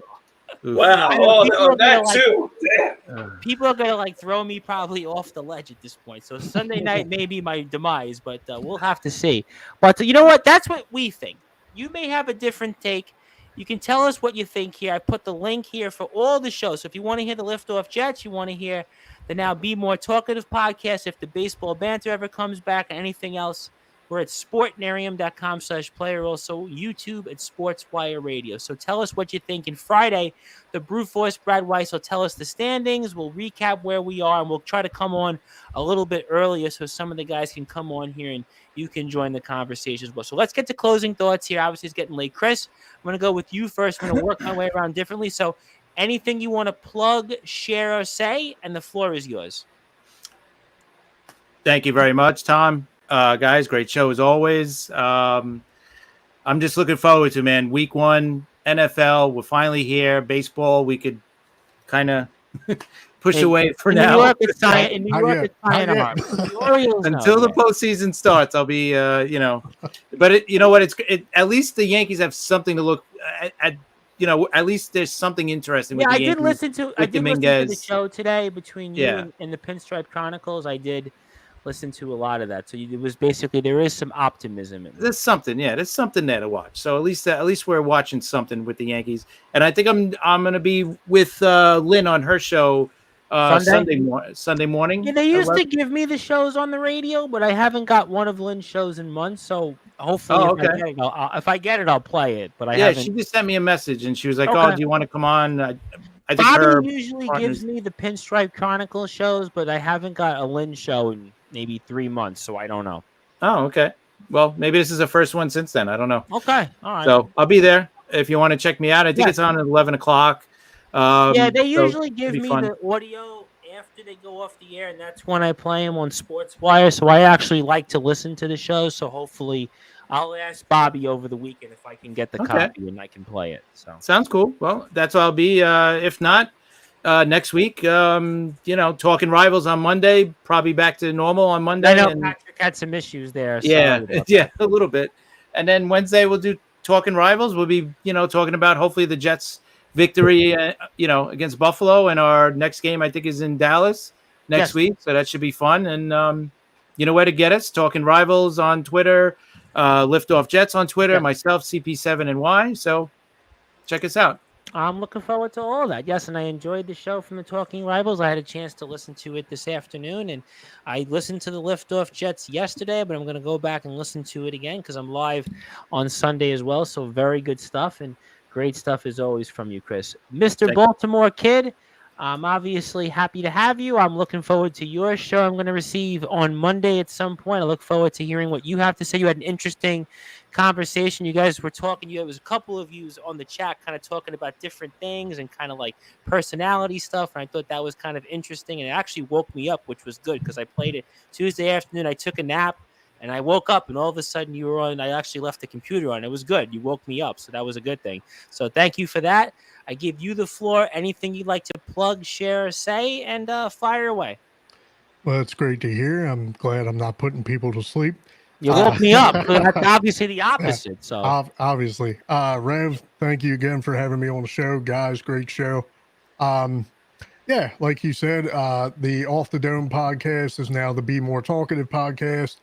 The first episode is going to be coming out September 11th, 12 noon EST. The first episode is called Into the Shark Tank. The reason why it's called Into the Shark Tank is because I described to one of my buddies, the guest panel that I was going to have on, told him that I was going to have a all-female guest panel that includes my fiance, and he was like, bro, you're diving headfirst into the Shark Tank, aren't you? Do you still want to have your fiance after the show? Is that why you put her? No. He was just like, just be careful what you say, type thing, And I was like, well, if I don't have another show, then you know why. I was going to say, I mean, are you looking to continue this podcast and continue your relationship? That's the goal. All right. No, well, it's gonna be good. It's gonna be a good episode. You can find that on Spotify. You can also find it on Apple Podcasts. If you haven't already, I am on Instagram at t.b.k92. Give me a follow, and I will follow you back. But yeah, looking forward to the start of week one. The continuation of week one, should I say. And, like I said, it's a hell of a time to be a Baltimore fan. Orioles are coming off of a major win against Boston tonight, or yesterday, should I say. And then, of course, the 9th sweep of the season against the Angels. Like I said, I feel like it's our season to win. I'm calling Orioles Braves for the World Series. I hope that happens. Wow. Yeah. But that's it for me. Appreciate you guys. And, of course, we can play the Be More Talkative podcast on the link below, which I put for people. So you're on that link as well. Justin Gianelli, I'm going to give you the floor, give you some closing thoughts. Anything else you want to plug, share, or say? And the floor is yours, my friend. All right, Tom. Thanks. Thank you guys for another great week. You did mention the baseball banter before. It has been quiet this year, but it will return for the baseball postseason at the end of the month. And guess what? Football season's back. That means you go the opposite way here on my 3 locks of the week because I'm going to end up going 0-3. No, we're gonna do some damage this year. Number one, take the Panthers plus 3.5 at the Falcons. I told you why I'm high on the Panthers this year, just like I was high on the Jaguars last year. The Panthers, to me, I think might be the adopted team that I believe in. To really surprise some teams as a dark horse. That's number one. Number two, take Trevor Lawrence over 255.5 passing yards in their game against Indianapolis. And number three, in the Chargers-Dolphins game, you could get Austin Eckler 2+ touchdowns at plus 240. So I would hammer that. I think Eckler finds the end zone twice in the game on Sunday. So you can follow me at JGNelly12 on Twitter, X, whatever the hell you want to call it. JGNelly91 on Instagram. And see you guys again next week. All right, we're looking forward to those 3 locks of the week. We're looking forward to all the other stuff that you give, and I certainly will look forward to playing the baseball banter in the postseason, but we will certainly try to level up here as we didn't save the best for last. We definitely did save the biggest for last and the brute force, Brad Weiss, and you know the drill at this point, the brute force, so I turn it over to you and your closing thoughts, and the floor is yours. Yeah, thank you, Tom, for another great week of the show. Thank you, TBK, Justin, Chris, Randy, Dylan, of course, for another great week of the show on Friday night. So looking forward to more in the future. And obviously the NFL is here. The season's here. And like Chris said, we don't have to talk baseball, which is great. So I'm really excited about that, and football continuing to pick every single week. You can follow me on Instagram at bweiss20 at Coach Brad Weiss. You can also find me on Twitter at BradWeiss20 and searching Bradley Weiss on Facebook. With that being said, I just got big news, by the way, Tom, okay, because guess what time it is? It's time for some playoff basketball starting next week, and that is with our New York Liberty, who have secured, obviously, the number 2 seed in this year's playoffs of the WNBA, one of the best teams. I call them New York's best team. And their first playoff game is actually next Friday. So I have to make a decision to see if I'm going to be at the Barclays Center or not for the first game against whoever it is. We don't know yet. But it will be at the Barclays Center. They have the home court advantage. And I'm really excited for that. I've been very entertained, by the way, with the tennis recently with the U.S. Open. Yeah, I've heard a couple of people were there with that. I kind of almost feel like I should have went this year. Yeah, listen, the tennis over the years has gotten more and more exciting. So, by the way, yeah. So, Charmin, Chris's host was at the U.S. Open this year. So I'm tempted to go next year. So listen, Well, if you go, I would be interested, because I have to say, one of our friends, who's another radio station owner, Mr. Gregory Davidson, actually said, "What are you doing?" And I was like, I want to talk to him about something, a business matter. And he said, I'm at the U.S. Open. And I was like, damn it, I should have went this year. But it was so hot this past week, I just didn't want to move. I was watching the semis today. There was some good action this week. Were pretty good. Obviously, it's been great. If you go next year, Brad, I tell you what, if you go next year, I think that's on my bucket list to go to the U.S. Open. Yeah, we definitely got to talk about that next summer. But listen, very exciting stuff between the Liberty, the tennis, obviously football. So there's a lot of exciting things in the world of sports. And there's also Level Up Long Island tryouts this weekend. That's why I'm busy. Obviously, we're trying out for the fall-winter season, our younger kids. So certainly follow us at levelup_LI. You'll see a picture of me featured right now on the page. So be sure to follow us. And again, go Liberty, go Jets, all right, and go for my picks. And make sure, everybody, ladies and gentlemen, whatever it takes to beat John Gonzalez, that is the goal of this season. Beat John Gonzalez. That is it. That's all I care about. So thank you, Tom, and looking forward to next week. We'll see if I'm here. All right, absolutely. All great stuff. You can follow the Brew Force at BradWeiss20 on Twitter, BWeiss20 on Instagram, Bradley Weiss on Facebook as well. And before we go, I'd like to also, again, September 11th is coming up on Monday. I'd like to certainly send all of my wishes and condolences to everybody impacted by that horrific day, especially if you're local, and especially if where I'm from in Staten Island in Brooklyn, it's really a terrible day, just because you see all the people that you know. Okay, yeah, I knew that person, and it certainly brings you back. And I obviously, being in where I'm from in southern Brooklyn and in Staten Island, it's just like in Long Island as well, but it's a really difficult day. I think especially in a lot of people from North Jersey as well. Yeah. It's a tough day. It's a tough day, September 11th. You can see the towers. Yeah, and you were able to actually see the towers from this one street that leads you to the Stop and Shop in town. It's just it's tough.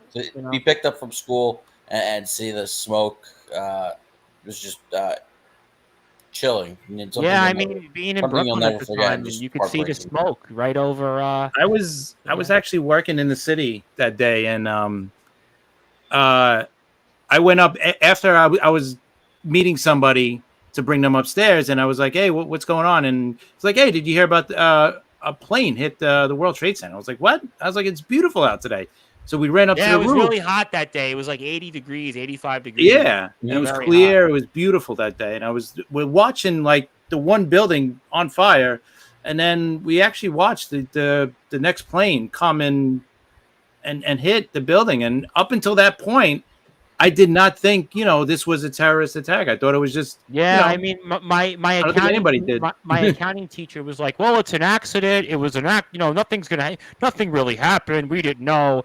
And it was like, you look outside where we were, right right off Shore Road. It was like, yeah, nope, that's an accident. No, that's not an accident. That's going to And be it's crazy because now it's just the opposite. Now, like your first instinct is, oh, what happened? Is it a terrorist attack? Is it?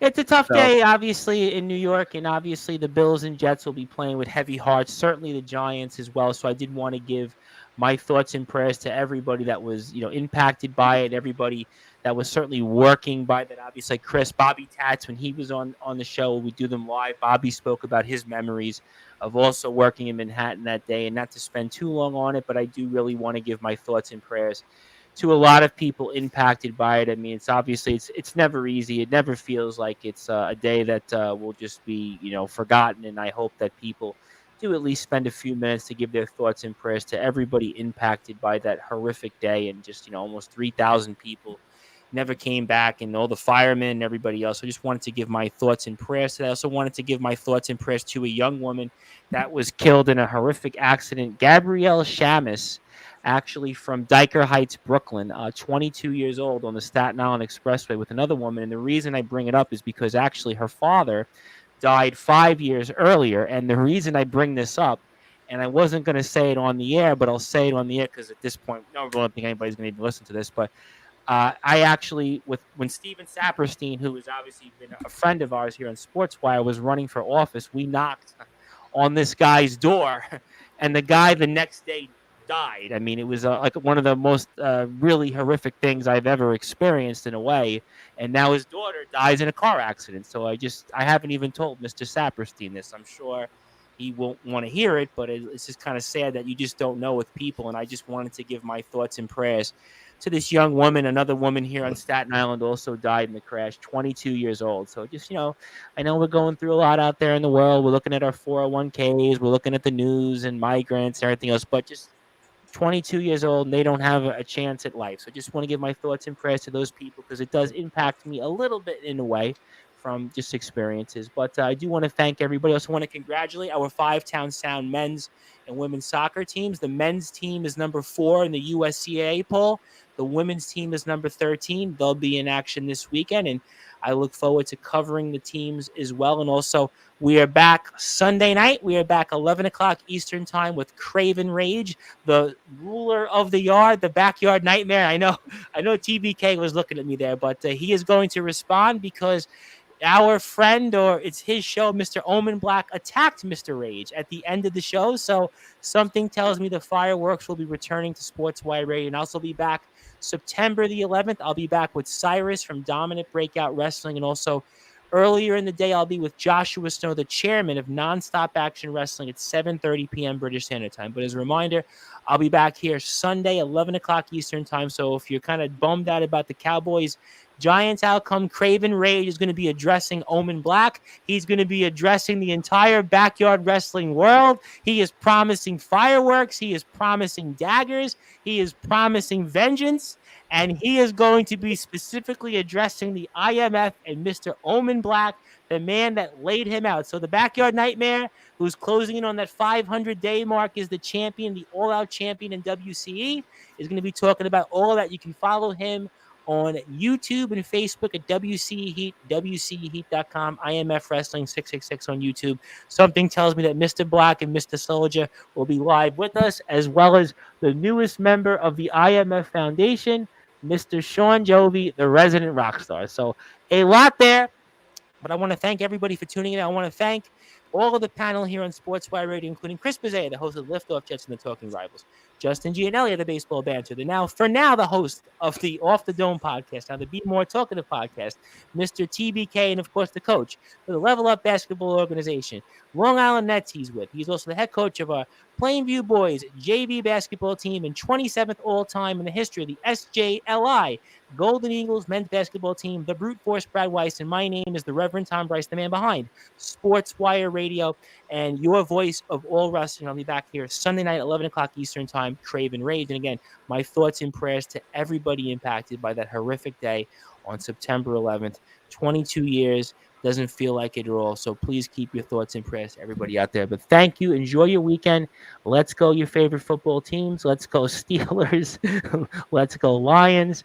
And let's go Josh Allen because he's winning at life. But I'm only kidding on the last part. But have a great try to on the subjects for now after September 11th. But thank you. Good night, good morning, good afternoon, wherever you are on the number one global radio station that is